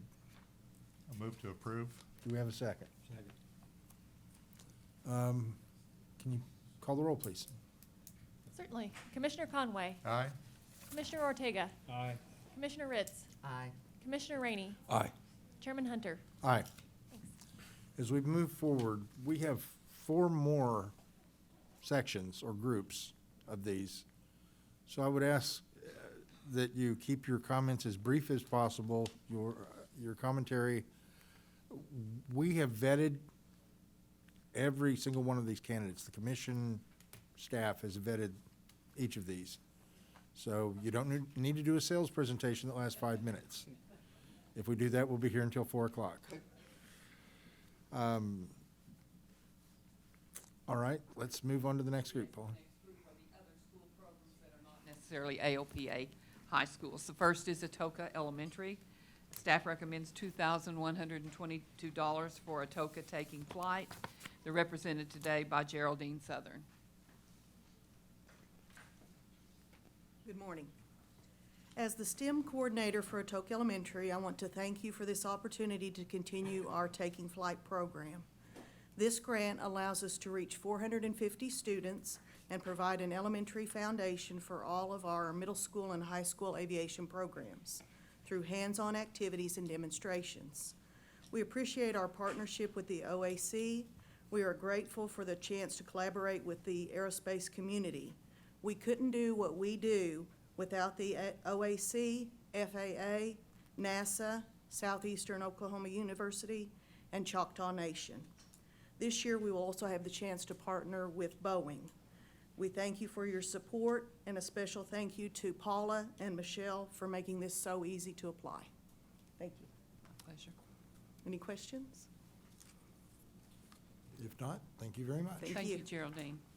I will represent Blackwell Elementary School, Aviation for Kids, 4 forces of flight for the 3rd, 5th graders, and will spend 6 weeks unit on flights and careers in the aerospace industry.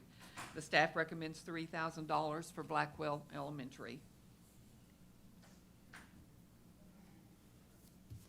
Next, we have the Claremore Junior ROTC STEM program for 10th through 12th graders, and that will partner with Rogers State University to learn how to design, build, and fly through computer programming and 3D printing drones. Today we have we are representing John Ray here, and staff recommends $2,697. Hey, thank you very much. I've been at Claremore for years, a long aviation history in Claremore, and Claremore Public Schools is serious about our STEM program.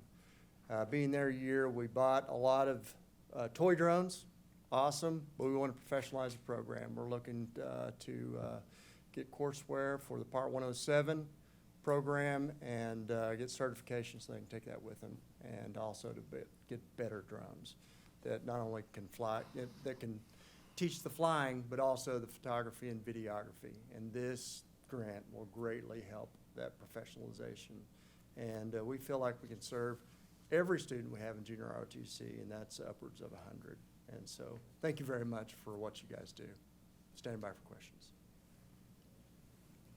If not, Thank you. thank you very much. Thank you so much, Mr. Ray. Next, Edmond North High School, Air Force Junior ROTC, Aerospace Education 9 through 12, hands-on aviation activities.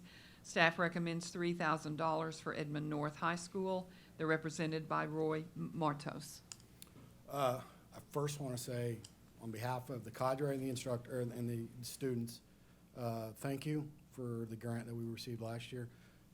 With the grant that we got last year, we were able to put together 3 full flight simulators that are probably similar to what you would see at Vance Air Force Base at UPT. This year's grant money would be used to put together a 4th flight simulator. These flight simulators have generated a tremendous amount of interest in the aeronautics program. Prior to these flight simulators, we had maybe 10 or 12 students showing up. Last year, we had over 30 students. We anticipate that number is going to go up even higher. Right now, we've got 12 students who have graduated with their private pilot's license through the Chief of Staff of the Air Force Flight Academy, free of charge, 8-week program at several universities across the country. And we anticipate that's going to carry over again to this upcoming summer when the application window opens in October. But again, I want to thank you guys for the opportunity that you guys have provided our students. The help has just been tremendous for them, and we appreciate it. Any questions? Thank you very much, sir. Thank you. Thank you. And thank you for your service. Yes. Next, we have McAllister Public Schools, Aeronautics for Elementary. I will note McAllister is an AOPA high school. This grant was particularly for elementary funding for their program. They're represented by Delilah Rodriguez. I want to say thank you all so much because, as Paula said, we are an AOPA, one of the 5 recognized in excellence of aviation, and that wouldn't have been possible without you all. And over the course, we're in year 4 this year, so what we've done over the past is we've been able to implement the AOPA curriculum for 1, 2, and 3. And this year, we're also adding a tango flight class where we're one of 3 schools in Oklahoma that will be building an RV-12 on site at our high school. And we have 10 mentors that were recently trained to come in and work with our kids. And so that's important for us to get those partnerships coming into our high school. We're also adding drones and engineering this year as well at the high school. And as I've worked through this, I realized we've got to start talking more about it when they're younger. And so that's why I wrote the grant this year for pre-K through 4, and you can see that on the slide. We want to bring in activities from NASA about aviation and aeronautics and then expose them to those field trips. Where we are in McAllister, we're not close to any big airports, but our city has partnered with us, and our regional airport manager actually is one of our aviation teachers at the high school. So the partnerships that we have are great, but we're limited on our area of the state of where we are as where we can go. So we want to build in even more field trips as we go throughout the years. So I just want to say thank you guys for supporting us. Any questions? Thank you very much. Thank you, Delilah. I will represent Putnam City High School Air Force Junior ROTC for 9th through 12th grade. Students will not only study classroom-based curriculum, but Civil Air Patrol, EAA, Aircraft Owners and Pilots Association materials, and local Air Force bases. Staff recommends $9,000 for Putnam City High School Air Force Junior ROTC. And finally, our other program will be Terra Verde Discovery School. Terra Verde Middle School Flight Project will offer 6th through 8th grade students an introduction to the history of flight, hot air balloons, kites, gliders, and small aircraft. Staff recommends $630. They're represented by Cecil Bowles. Hi, I'm excited to be here. I kind of underestimated what I should have added a 0 to that. Basically, Terra Verde is a private school that started about 12 years ago with 8 students, and now it is about 12 years old. It has 250 students and 7 buildings on 61 acres just east of Norman. We were aware that Norman Public Schools was starting to push towards the aviation program that they were really excited about. Us being so close to OU and to most of our kids will feed to Norman Public Schools, we decided that we would start really purposely doing things to push our kids to get excited about aviation. We always integrated math and science, and we build kites, and we talk, like you look in the pictures and stuff, and we do rockets, and we start them in little kids with kites and then we build up to the bigger kids. but we just need to be more purposeful. And so our goal was to step into this grant writing and see if we could get some support and actually see what other people are doing, which was the point really of coming here. And we're excited about what might happen for us in the future, because it's just the beginning of what we're doing. And so we look forward to being back here with a more elaborate request. But thank you. Do you have any questions? Thank you, sir. Thank you, Cecil. That would conclude the other programs, Mr. Chairman. Are there any items on this consent docket that we want to consider separately? If not, do we have a motion to approve this docket as presented? Motion to approve. Do I have a second? Second. Can you call the roll, please?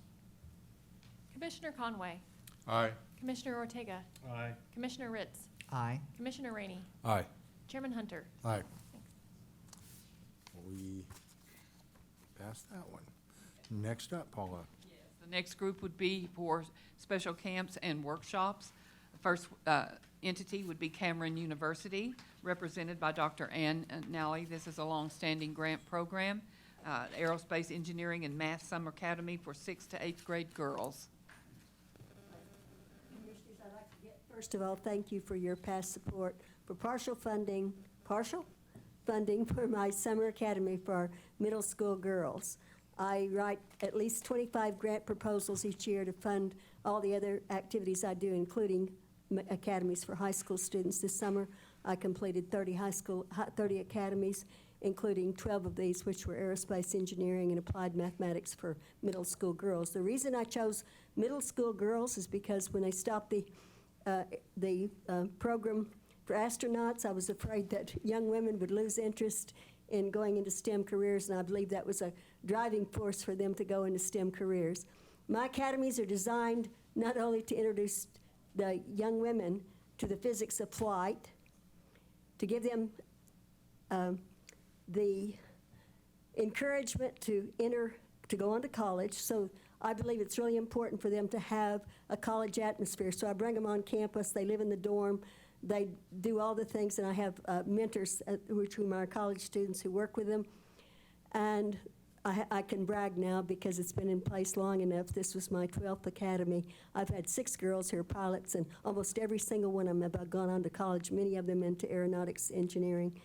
And I think the program is really successful. I also bring in the parents, and each year we go to the Science Museum in Oklahoma City where they actually do this flight simulation there. I'm the Clarence Page Endowed Chair, and there's actually a set out there about Clarence Page, and so they learn about Clarence Page and what he believed in aeronautics. So anyway, thank you again for your past support. I believe this is a successful program, and I look forward to, and by the way, I want to thank you, because to me, I wish every person in Oklahoma could come and sit in on one of these and see how much you guys are doing for aeronautics in Oklahoma. By the way, Shakota's going to have one next year, because I went and talked to them about it, and so they're applying for the AOP next year. So look forward to that. That's where I went to high school. So thank you again.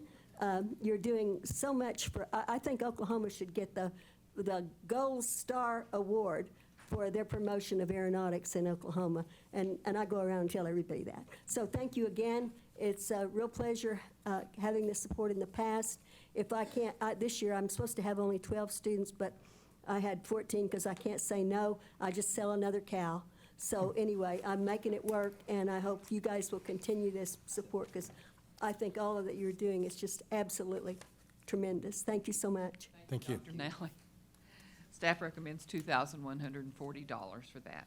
East Central University, okay is aviation, ECU Tigers can fly, and their one-day camp. Represented East Central University today, Dr. Darcy Tessman. Hello. Thank you for your continued support, and last year was the very first year that East Central was able to have a workshop.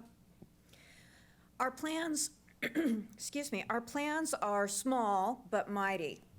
The whole goal is to be able to offer to rural schools who might not already have this program an opportunity to see what they might be missing out on. And so the idea is to bring between 80 and 100 students, and if if we get more, we'll probably take them if I can find T-shirts for them. And bring in anywhere from 15 to 30 teachers to be able to show what is an opportunity. At the same time that we have this workshop day, the goal is to also to bring them into the fold of a larger program of STEM support, because we need employees, or we need Oklahomans to be able to come into the industries in all levels, not only pilots, but people who will do the mechanicals, who will do the engineering, and who will do everything else. And we work, ECU works with OU and their engineering department on a National Science Foundation Rural STEM project grant to be able to see what we can do to be able to increase opportunities for students beyond just the 80 or 100 who can come for one day. But we run a lending library that allows us, for those schools who don't have funding yet, to use some of the equipment that we have in our location, that we provide some training. And we put materials and supplies. We have some flight simulators. We have a wind tunnel. We have drones and a cage. But to be able to put those in the hands of people who aren't yet doing the entire program. And so our goal is to be able to expose students and teachers, but to also provide support to be able to help foster them along with doing more in their local programs. If you have any questions? This is just a one-day event? It's just a one-day event so far until we build it so that it's bigger and they want more. Okay, thank you. Thank you. Do we have any other questions? Thank you, Dr. Tessman. Staff recommends $2,500 for East Central University. Next up, Girl Scouts of Eastern Oklahoma Space Camp Aviation Challenge for 6th to 12th grade students. Students will go to the U.S. Space and Rocket Center in Huntsville, Alabama. Staff recommends $3,000, represented by Maureen McMahon. Hello. Girl Scouts of Eastern Oklahoma serves 30 counties with immersive activities in our 4 program pillars of STEM, outdoors, life skills, and entrepreneurship. The Space Camp Aviation Challenge camp will immerse up to 20 girls in a week-long aviation camp where they will take a hands-on approach to learning about military and civilian aviation careers. The program will enhance what we already do through our STEM programs to encourage girls to grow in STEM confidence and competence, leading to future careers and possibilities in STEM fields. Recently this summer, several of our Girl Scout troops were able to meet some of the original Rosie the Riveters from World War II. And during that experience, one of the girls even said she wanted to be just like them when she grew up. So that experience provided some inspiration.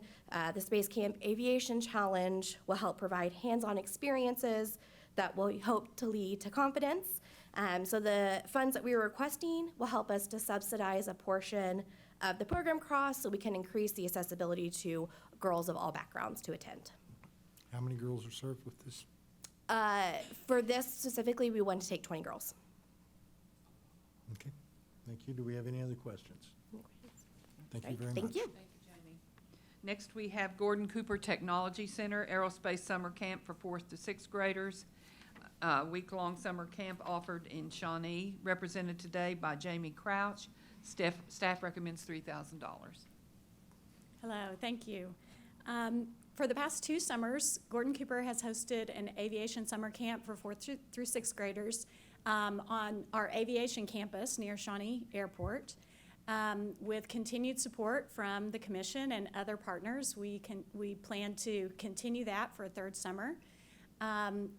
We target underrepresented and underserved students in our community. We partnered with Mission Shawnee to identify students that would be able to attend our camp. This is an organization in our community that serves students specifically during the summer that need extra resources and support. And so we were able to gain attendance and students from them, as well as also from advertising at our school. We served 24 students in our camp last year. They participated in lessons provided by the EAA on the forces of flight. We invited guest speakers from EAA. They brought their aircraft for our students to see. And we also had guest speakers from Civil Air Patrol come and talk about opportunities for employment there. We had our students throughout the week build 4 separate Lego kits. They built a prop plane, they built a jet, they built a helicopter and a space shuttle. And then they also built rockets that they launched at the end of the week. And we planned on taking a field trip to Tinker to the outdoor display there, but the weather didn't cooperate with us this year, so we weren't able to do that. We provided lunch and a snack for those students while they were there. They were there Monday through Friday from 9 a.m. until 3 p.m. Questions? I don't think so. Okay, Thank you very much. Thank you. Next, the Oklahoma School of Science and Mathematics Middle School Summer Math and Science Workshops for 6th through 8th graders. Staff recommends $1,500. They're represented today by Bill Kuehl. Good morning, or good afternoon, I guess now. But thank you so much for the support that you've given us over the years. First of all, I just want to begin by saying the money you shared with us last year, we were able to service over 150 rural kids in math and science one-day workshops. We also do workshops on our campus. So the workshops that we've done externally, we've done during the summer. We're looking to expand that to the break periods when kids have breaks from school. So in the winter, we're looking to take it out on the road again and work with those students. One reason that we're doing that is that research shows that during the pandemic, the students' actual scores in their knowledge of math and science dropped, not just here in Oklahoma, but across the United States. And as a big partner in the state, we're really wanting to serve the needs of our students here. And so we thank you for your support so that we can go out and do the things to help support the state and our students. Thank you. Thank you, sir. Any Thank you. questions? Thank you, Bill. We're good. Thank you. I will represent Ponca City Regional Airport today. They are a longtime grant applicant from the Northern Oklahoma Flight Academy. The airport manager, Don Newsom, was unable to be here today.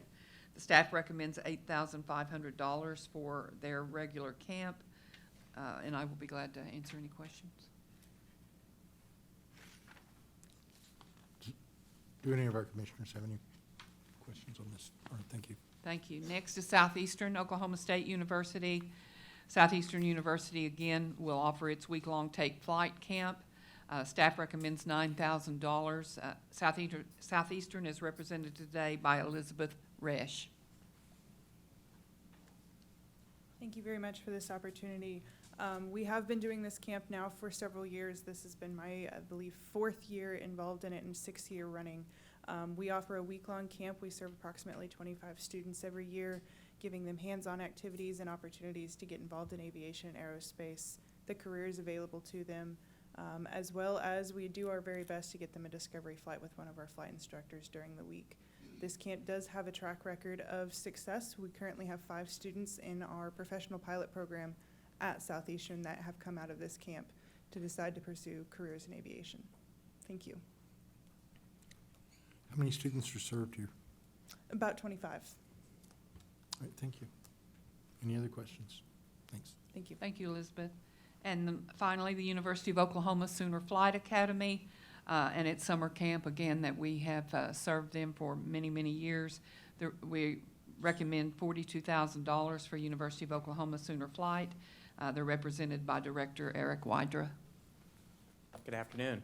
And I just want to say, first off, thank you for the support over the years for Sooner Flight Academy. It's been huge.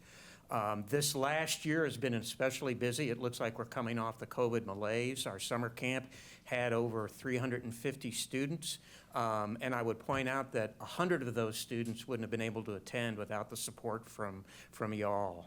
They mainly come from underserved communities.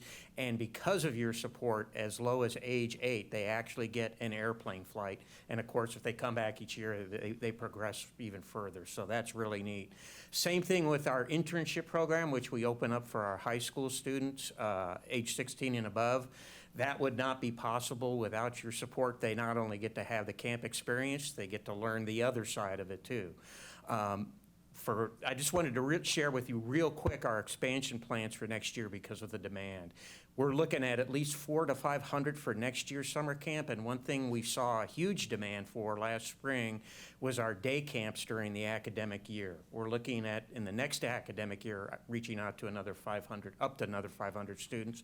We've seen that that's possible because we were really, really busy last spring. So again, thank you for everything you do, and pending your questions, that's all I have. We have no questions. Thank you very much, sir. Thank you. Thank you, Director. Mr. Chairman, that concludes the workshops and camps. Are there any items on this consent docket that we want to consider separately? If not, do we have a motion to approve this consent docket as presented? Move to approve. Second.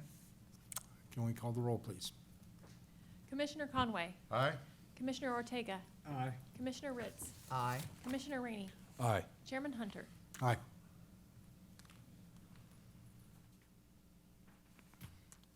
The motion passes. The next order of business is item 10, Aerospace and Aviation Education Grant Program Consent Docket for Competitions and Events. Ms. Keady? Mr. Chairman, first up is First Robotics, OK Season Tulsa and Oklahoma City, designed for 7th through 12th grade students. First uses robotics to inspire youth in science, technology, engineering, and math. Staff recommends $7,500. They're represented today by Melinda Taylor. Good morning. Thank you guys for all your past support that you guys have contributed to us. We appreciate it. Our goal is to have students build base knowledge and life skills to carry into higher education and careers to include aerospace engineering. Our outcomes are directly linked to the demand for a technically literate workforce. Our objective is to have high school students work in teams with adult engineering mentors to design, build, and program robots from a standard set of parts in a set time to meet a common challenge, and then to compete in a regional competition. First provides an opportunity for young people to work with professional from industrial and education to design and build sophisticated robots that compete in a technical sports-like event. As a result of this experience, these students are inspired and excited about potential careers in engineering, electronics, computer programming, and many other scientific technology fields. We have over 43 teams here in Oklahoma, and that averages out to over 400 students in the program. We did have 3 teams this past season that went on to Worlds, and 2 of those teams did bring home awards from the Worlds competitions. Any questions? Ma'am. All right, Thank you. I will represent KISS Institute for Practical Robotics, the Bot Ball and the Junior Bot Ball Challenge for grades K through 12, global robotics competitions with an application of mechanical engineering, which is critical for aerospace engineering. The staff recommends $10,000 for KISS Institute for Practical Robotics. Next is Oklahoma Engineering Foundation, the OEF Engineering Fair, which introduces students to the world of engineering, project management, etc. And it's also its Math Counts, mathematical education program. Staff recommends staff recommends $10,000 for KISS Institute. I'm sorry, I made an error here. Staff recommends $10,000 for KISS Institute. And then for Oklahoma for Engineering Foundation, staff recommends $4,000, I'm sorry. And they're represented by Jennifer McCollum. Good morning, I'm Jennifer McCollum. I'm the new Executive Director of the Oklahoma Engineering Foundation. I just joined the organization in April, and I'm excited about my new position, and just it's very humbling and exciting today to hear all these stories. Certainly got a lot of great ideas. I want to thank the Oklahoma Aeronautics Commission for providing funding to OEF, an organization that was founded in 1975 by 12 engineers who wanted to provide college scholarships to aspiring Oklahoma engineers. Their legacy lives on today, as does the legacy of this commission. in providing critical funding to our small nonprofit. In the grand scheme of things, $4,000 may not seem like a lot of money to a lot of organizations, but I can assure you that it is a lot of money to us. It will allow us to host the OEF Oklahoma Engineering Fair in the beautiful Science Museum of Oklahoma in February of this year, or of next year. Funding is especially helpful this year as we try to rebuild the engineering fair after the devastating pandemic. We are working to relaunch and rebrand the fair to recapture publicity and recognition, which was impacted by COVID-19. We have already launched a new website just in the last 6 weeks, and we invite you to follow and subscribe to OEF.org, which will showcase STEM stories and highlight Oklahoma's profile as a state full of talent and innovation. And again, today I heard lots of great story ideas that I'll be following up on. Finally, the Oklahoma Aeronautics Commission is the only government agency from whom OEF receives funding. So on behalf of Jimmy Sparks, our board president, Greg Steelhammer, our past president, and the entire board of trustees of OEF, thank you so much. I'm happy to answer any questions to the best of my ability. There are none.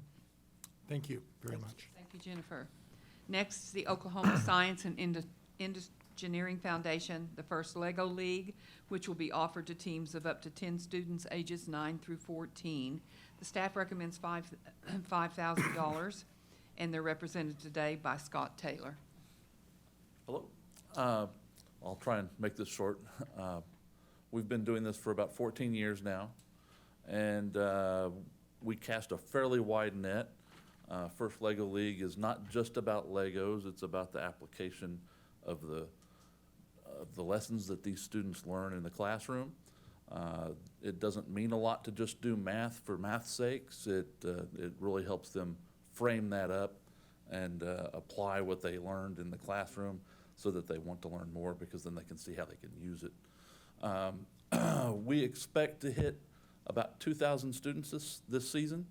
And coming back from COVID, we've been doing some rebounding, and the work that you guys do and Paula and Michelle have really been great to work with over the years, and we really appreciate all the support.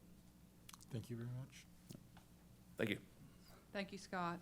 Next, Oklahoma State University of Tulsa, Girls' Day in Aviation Tulsa for 6th through 12th graders, a one-day event.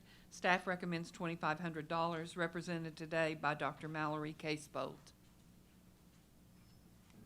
Good morning. I want to thank you guys for having me. I have so many notes written on papers, and I wish the school systems were still here, because to hear that, that's so exciting for somebody that has a passion to instill aviation in young people.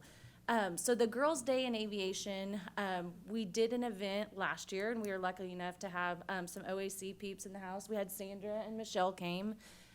It's focusing on introducing young ladies to the aviation industry and things that they can do in the aviation industry, while emphasizing that they can stay in our state and accomplish those and not have to go to the West Coast or the Northeast. Girls' Day in Aviation is an event that happens internationally. It's sponsored by Women in Aviation. They help us when we did it. So last year was our first kind of big hoorah, because we came out of a post-COVID environment and we were allowed to. We were fortunate to have it in April last year. American Airlines partnered with us and let us use their hangar. Had a lot of big names there, American, Southwest, drone pilots, air traffic controllers, Medivac. So just anything that a young lady could do in the aviation industry was there. We explained to them, took them on a tour to Tulsa International. They got to go on a 737. Some little girls from Wyandotte have never even been on an airplane before. So to do that and just try to inspire them, and not only inspire them, but show them that it's realistic, and then working with colleagues like TCC, OU, showing them how they can get the education, where they can get the education, and what they can do in our state. So it focuses on grades 6 through 12, and our learning outcomes, 4 forces of flight, anything they can do, anything, everything that you could think of. Last year we had 100 young ladies come, and we actually had to kind of turn some away, because we were like, okay, we planned for this, but it just burst at the seams. And we had 75 ladies volunteer from various aviation careers. So we would really appreciate your support, and we'd actually love for your attendance. And if you have any questions, I'd be happy to answer those as well. We have no questions. Thank you very much. Thank you, Dr. Thank you. Casebolt. Next, Oklahoma State University and its annual Speed Fest event for high school and college students, represented today by Dr. Andy Arena. The staff recommends $17,000. Good afternoon. Speed Fest is a year-long program that culminates in an event. It really has three components. One component is a collegiate design, build, fly, compete experience where students have designed everything from jet-powered aircraft to this year there'll be hybrid rocket electric propulsion vehicle. We expect them to hit about 220 knots. There's a middle school through high school class where the students build kits that we provide for them that we've developed. And there's also, we train the teachers. We have a curriculum that we've developed that we give to the teachers for free, of course, and we also host several professional development experiences for them over the course of the year related to Speed Fest. And then there's an aerospace expo. We have companies like Boeing and Pratt & Whitney and so forth come and they set up booths, and also other students present their design experiences to the public. This last year we had 16 teams, about 160 students participate, over 1,500 spectators. And this year we've got a problem because we haven't even started yet, and we're already at 30 teams, and we're starting a waiting list. So we very much appreciate your support. The program's making a big impact, and thank you very much. Thank you, sir. Thank you, Dr. Arena. And finally, Star Solutions, the Tinker Air Show, STEM City, will provide an activity area for pre-K through 12th grade students, booths, and sponsors local STEM-related organizations. Staff recommends $28,000. They're represented today by Chris Moeller. I have to tell you, on Monday night, they had the Women in Aerospace, which opened up Tinker into Primes, which is the biggest event in Oklahoma right now. You got companies from all over the country right there in Midwest City with hundreds of millions of dollars of business that they're trying to make with Tinker and all of the other Armed Forces events here. But Air Show is coming up July 1st and 2nd, 2023. The Blue Angels is going to be our headliner event. We'll find out this December at the ICAS, International Council of Air Shows, which demo teams we're going to get. We've requested F-35, F-22. You never know what demo they're going to send our way. The Aeronautics Commission has been our partner since 2007 for every air show. And in the past, you all have sponsored the children's area, but now we're shifting your funding to support STEM City. We're emptying out the B-1 hangar, which is a giant hangar that's right there on the south end of the north end of the tarmac where we have the air show. And we're going to fill it up with STEM activities. And there's a whole bunch of you people I need to talk to. It's going to be a challenge because we're trying to figure out how best to fill this venue up with all kinds of activities that don't compete with each other. But we will have thousands of children that are going to be going through that venue over 2 days. The air show is free to attend, it's free to park, it's free to ride the shuttles. We anticipate some 200,000 people will attend on-site. There will be another few 100,000 people that are across the base. We have a huge parking lot of tailgaters all along 29th Street, all up and down Douglas. They estimate over 400,000 people watch that air show over the 2 days. You guys have been instrumental in helping us do this. The Oklahoma Aeronautics Commission gets a little bit more bang for your buck out of it because you're actually a sponsor of this event, which means your brand is represented on hundreds of thousands of advertising. And you're out there, you're going to be working with the Air Force Association, which is our primary NFE, that's going to be planning STEM City along with my company. We're going to be working with some of these folks back here. We'll also be working with a lot of our sponsors like Boeing, Pratt & Whitney, Northrop Grumman, some of those other big sponsors, Cox, OG&E, to help present STEM activities inside the booth. It's all free to attend. It's free to participate with. Your support is critical for that, because it's going to help prepare and actually pay for what goes on inside that hangar. So we appreciate the commission's support. And do you have any questions? What is your actual cost to, your actual expenditure to host this activity area? We're not sure yet, to be honest with you. What was it last year? The last time we did this, this will be we actually raised over $250,000 in cash to support the air show. What we get from the Aeronautics Commission is just a small percentage of that. What we're doing with STEM City, this will be the first time that we've done it ourselves, but we're having to pay for all the infrastructure that's going to go on inside that hangar. It's all the tables, all the chairs, all the activities that's going to be going on that's inside there. We're also working with Tinker because we're trying to create some very large banners, the kinds that you see like in the mall, because part of the goal for Tinker Air Force Base in hosting this event is to be able to illustrate to the public, and particularly to young people, about what happens at Tinker. And so how do you correlate STEM and how do you correlate that educational requirement to get these future degrees to go on and get these jobs, whether it's in the Air Force or any other facet of aerospace or aviation in the state of Oklahoma. And so those banners are going to be quite expensive. But when you think about trying to illustrate whether they're building an engine or whether they're reverse engineering a part through 3D imaging and creating the part to be able to fix a part in a plane, or stripping down a plane all the way down to the skins and completely rebuilding it, to what do they do with the E6 where they're trying to drop that wire down into the ocean so they can talk to the subs. We're trying to educate the public about what does Tinker do. Tinker will have some of the displays will be actually put on by Tinker. So the event itself, to be able to have that, we're going to have a large number of volunteers who's going to be handling that event, because we're going to have thousands of children coming in there. And so in order to do that, we've got to build out an entire display. And that B-1 hangar is a large, large building. There's going to be at least 50 activities inside there. So what you're paying for won't cover the cost. We're also getting monies from several of the other sponsors who are going to help pay for that as well.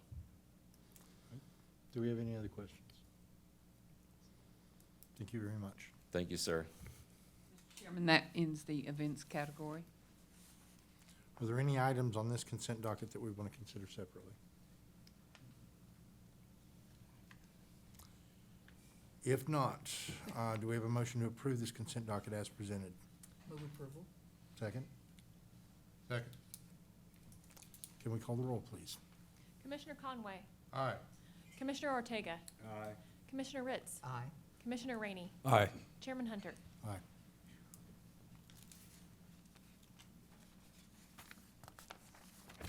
All right, Paula. This motion passes. The next order of business is item 11, the Aerospace and Aviation Education Grant Program Consent Docket for additional education outreach and workforce development programs. Yes, thank you. First is Choose Aerospace. I've spoken to you recently about the new Choose Aerospace curriculum, represented today by Tara Ruffman. It is a maintenance curriculum that many of these high schools are implementing. Staff recommends $10,000. Good morning. Thanks for having me. Choose Aerospace was created in 2020 to promote the aviation technician maintenance workforce and create a pathway for students who are interested in pursuing this career field that may not have had an opportunity or knowledge to do so previously. Well, along with ARCS Aviation and Clemson University, we were able to develop a curriculum for high school students which covers general subject areas required for FAA mechanic certification. We just completed our pilot year in the spring and are now prepared to launch our first official year of the curriculum this fall. We expect to have over 20 schools and 600 students nationwide enrolled to implement the curriculum, with a large presence of those being in Oklahoma. The curriculum was created to be used in a student's junior and senior year of high school, where they can go on to complete their certification at an A&P school of their choice or go straight into the industry and complete their certification through an apprenticeship program. These funds will be used to cover the licensing fees for 50 students who may not have been able to participate otherwise because of a lack of funding. Thanks for your time, and happy to answer any questions. We have no questions. Thank you very much. Thank you, Tara. Next, the Oklahoma Career Tech Foundation and its annual Oklahoma Education and Industry Partnerships, a longtime grant applicant, represented today by Gina Hubbard, Staff recommends $10,000. Good morning. Thank you for the opportunity to be here. I won't go down the PowerPoint bullets, but as you know, our mission is to bring educators and industry together in order to meet the workforce needs in our state. The thing we're really proud of with our last year's grant was the induction of our educator externships, and you heard about that from Tri-County, where their STEM teacher spent 30 hours with Phoenix Rising in Bartlesville and learned about all the different opportunities that are there for students, as well as it helped guide their program design at their technology center. So we're very grateful for the grant this coming year in order to expand that externship opportunity for others in our state. The photo you see is with our Mid-America Industrial Park event this year. We're strong partners with that industrial park, and so our educators were with Rogers State University doing drone training in that photo. So that's one of the many workshops they did over our 2-day event. We had 250 unduplicated participants in our OEIP programs last year. We will continue our virtual opportunities throughout the school year so teachers can tune in and not miss time in the classroom. We're very excited to tell you that last year we had multiple classrooms of students join our virtual delivery. So they were able to interact with industry, ask questions, learn about things, and not ever have to leave their classroom. So we're proud of that, and I also want to say thank you to Paula and Michelle. They make this process so seamless, and they're so supportive, as are you, and we are just most appreciative. Do you have any questions? If not, thank you very much. Okay, thank you. Thank you, Gina. Next, we have Redeemed Flying Corps. Redeemed Flying Corps is a post-secondary program that will train 8 pilots and provide supplemental A&P training for 2 A&P students. Staff recommends $11,000. They're represented today by Steve Adams. Good afternoon. My name is Steve Adams, aerospace engineer, and been in the industry for about 38 years now with Northrop and Boeing.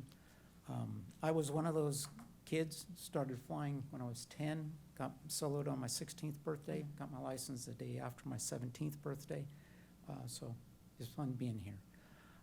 About 2 years ago, I was approached by Steve Russell to help form the Redeemed Flying Corps, our mission to create pilots, aviation mechanics to meet the shortfall for both missionary and general aviation. Our organization is a 501c3 nonprofit headquartered in Oklahoma. We are governed by a 7-director board of engineers, pilots, law enforcement, and former military, and I am the chairman of the board. Our all-volunteer organization gives her time, skills, and assets to reduce the cost of aviation. The greatest prohibitor to young people to learn to fly is expense, and I experienced that too as a kid. We reduce it with a volunteer Part 61 ground school, volunteer flight instructors, and donations and supporters from other corporations. Our current air assets consist of 2 Cessna 150s. We built a state-of-the-art simulator to train our students, training procedures, pattern work. Basics in the simulator saves time, and our simulator is also in the process of being certified with the FAA as a basic training device so that we can go ahead and log a couple hours for the private license and a few more than that on the instrument. We currently have 13 flying and 2 mechanic students. 7 of our students have soloed, 2 have received their pilot's license. Both are still in their teens. Our aircraft has also been used to train 2 Burmese pilots here domestically, and we collaborate with Jungle Aviation and Radio Services, also known as JARS, in North Carolina. We have a good partnership with many others and currently working to provide training for prospective missionary students at Oklahoma Baptist University. We believe the best way to inspire young people toward aviation is to train them to fly. And to that end, we thank you for your generous support last year and for your kind consideration this year. Any questions? If we have none, thank you very much, Okay. sir. Thank you, Steve. Next, we have Starbase Oklahoma. Take flight with Starbase Oklahoma for 5th through 8th grade students, a longtime grant applicant. The 6th through 8th grade program includes after-school programs and community outreach partnerships. Staff recommends $25,000. They're represented today by James Skrapka. Thank you for pronouncing that correctly. I know that's a difficult last name. I'm James Skrapka. I am the director for Starbase Oklahoma. Starbase has been around for quite some time. I'm sure you guys are familiar with it. After listening to many of the speakers today, I realize how important Starbase is at providing the very baseline of STEM education to students that they can then take with them when they go into the different programs that are offered all across Oklahoma. The support that you guys have given us through the year is very much appreciated. And one of my goals as director is to try to help tie in many of the other programs that are offered so that the students that come to us for that baseline education in science, engineering, math, technology, and aerospace are then able to know what opportunities they have when they complete our program. We reach about 3,500 students a year, and we hope those numbers increase as COVID numbers go down and as we move along throughout the year. Do I have any questions? If we have no questions, thank you very much, sir. Thank you. Thank you, James. And last but not least, Tulsa Community Work Advance Aerospace and Advanced Manufacturing Job Training, which offers adults a workforce program to bridge the skills gap. Staff recommends $12,500, represented today by Karen Pennington. First order of business, changing my name to something that starts with A, I think, not T. Hello, it's great to be back. We've been around 11 years, doing great things. You guys have funded us for 5 of those, so I know you're familiar. We continue to really meet with aerospace companies and their supply chain and understand, as you've heard from the economy, people are struggling to find skilled workers. It's competitive out there, and our services have never been more necessary. We then work with unemployed and underemployed folks, and we teach them the skills that the aerospace companies are asking us to, and then we place them back in jobs. And we continue to do great work. We serve hundreds of people a year in this particular program. We budgeted around 24 on the original budget, and I think that we'll hit that even with less, just because of the demand that's out there. Happy to entertain questions, happy to talk faster if you need me to, but we appreciate your continued support. And I have to shout out to Paula and Michelle, because I already have a media request waiting for me to shout the good news in Tulsa, so I'll be doing that on my way back. Questions? If we have no questions, thank you very, very much. My pleasure. Mr. Chairman? Thank you very much. Are there any items on this consent docket that we want to consider separately? If not, do we have a motion to approve the consent docket as presented? Move to approve. Do I have a second? Second. Any discussions? Call the roll, please. Commissioner Conway. Aye. Commissioner Ortega. Aye. Commissioner Ritz. Aye. Commissioner Rainey. Aye. Chairman Hunter. Aye. The motion passes. The next order of business is item 12, review of upcoming aviation and aerospace events. However, before we go there, I want to recognize Michelle. She has had her fingers in every single one of these, and Paula as well, for working tirelessly as our grants administrator. Evenings, weekends, meeting the financial deadlines and all regulations are met. I'm told there's not one thing today that you haven't had your fingers in. Thank you so much, Michelle. And thank you, Paula. And everyone on our commission, every one of our commission staff. Moving forward, Sandra, please give us your report. Commissioners, I have 41 items to cover with you today. No. Commissioners, you have survived, again, the aviation education portion of our program. Government transparency, we all know, is very important, so I appreciate you taking your time dedicating. When we're talking about taxpayer dollars, we need to make sure that we address that. And so through our government affairs, we appreciate the time dedicated by our staff and Director Arties. This weekend is the Thunderbird Drone Festival. We encourage everybody to head out to Woodward. I knew it was a W. Woodward. The Aeronautics Commission is well represented there this weekend. And also, Will Rogers Fly-In is this weekend as well. And the Okie Derby, which is so close to my heart, the 99 Sundance Airport, I will be there August 20th. And also Wings, Wheels, and Wishes is happening in Airman Acres on August 20th. So we hope that everybody will get out and fly at our airports. And that concludes my remarks. Thank you very much, Sandra. Thank you. Item 13, well, I guess that was the concluding remarks regarding agenda items. On to item 14, our announcement of next meeting. Our next meeting will be a special commission meeting at 10 a.m. on Thursday, September 8, 2022, in the first floor conference room here, Oklahoma Department of Transportation, 200 Northeast 21st Street, Oklahoma City. Next item, item 15, is there any new business that needs to be discussed? Mr. Chairman, I'd like to make a comment, though. Yes, sir. I've been on the commission now 13 years, and it's amazing the amount of students, people that this commission has touched. And I looked at the number today was 50,125, I believe. The amount of students that the commission did today we're going to touch and help encourage aviation. And when I started 13 years ago, I think our budget was 60,000, if I remember right. And Paula, what, I didn't catch that right at the end. It was 395,000, I believe. 451. What a success. Yeah. And I'll miss these meetings. I know they're long, but it's very encouraging to see all the people that come out to support aviation. And like I say, this will be my last aviation education meeting, probably.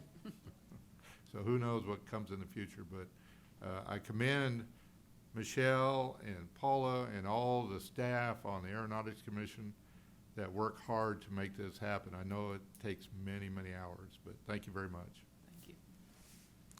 Commissioner, there's nothing that prevents you from coming next year. Maybe I'll be in the audience. These are open public meetings. Maybe I'll be in the audience Just asking for for the money. Thank you. Are there any additional comments? Hearing none, we'll move on to item 16, adjournment. I declare this meeting adjourned. Thank you very much.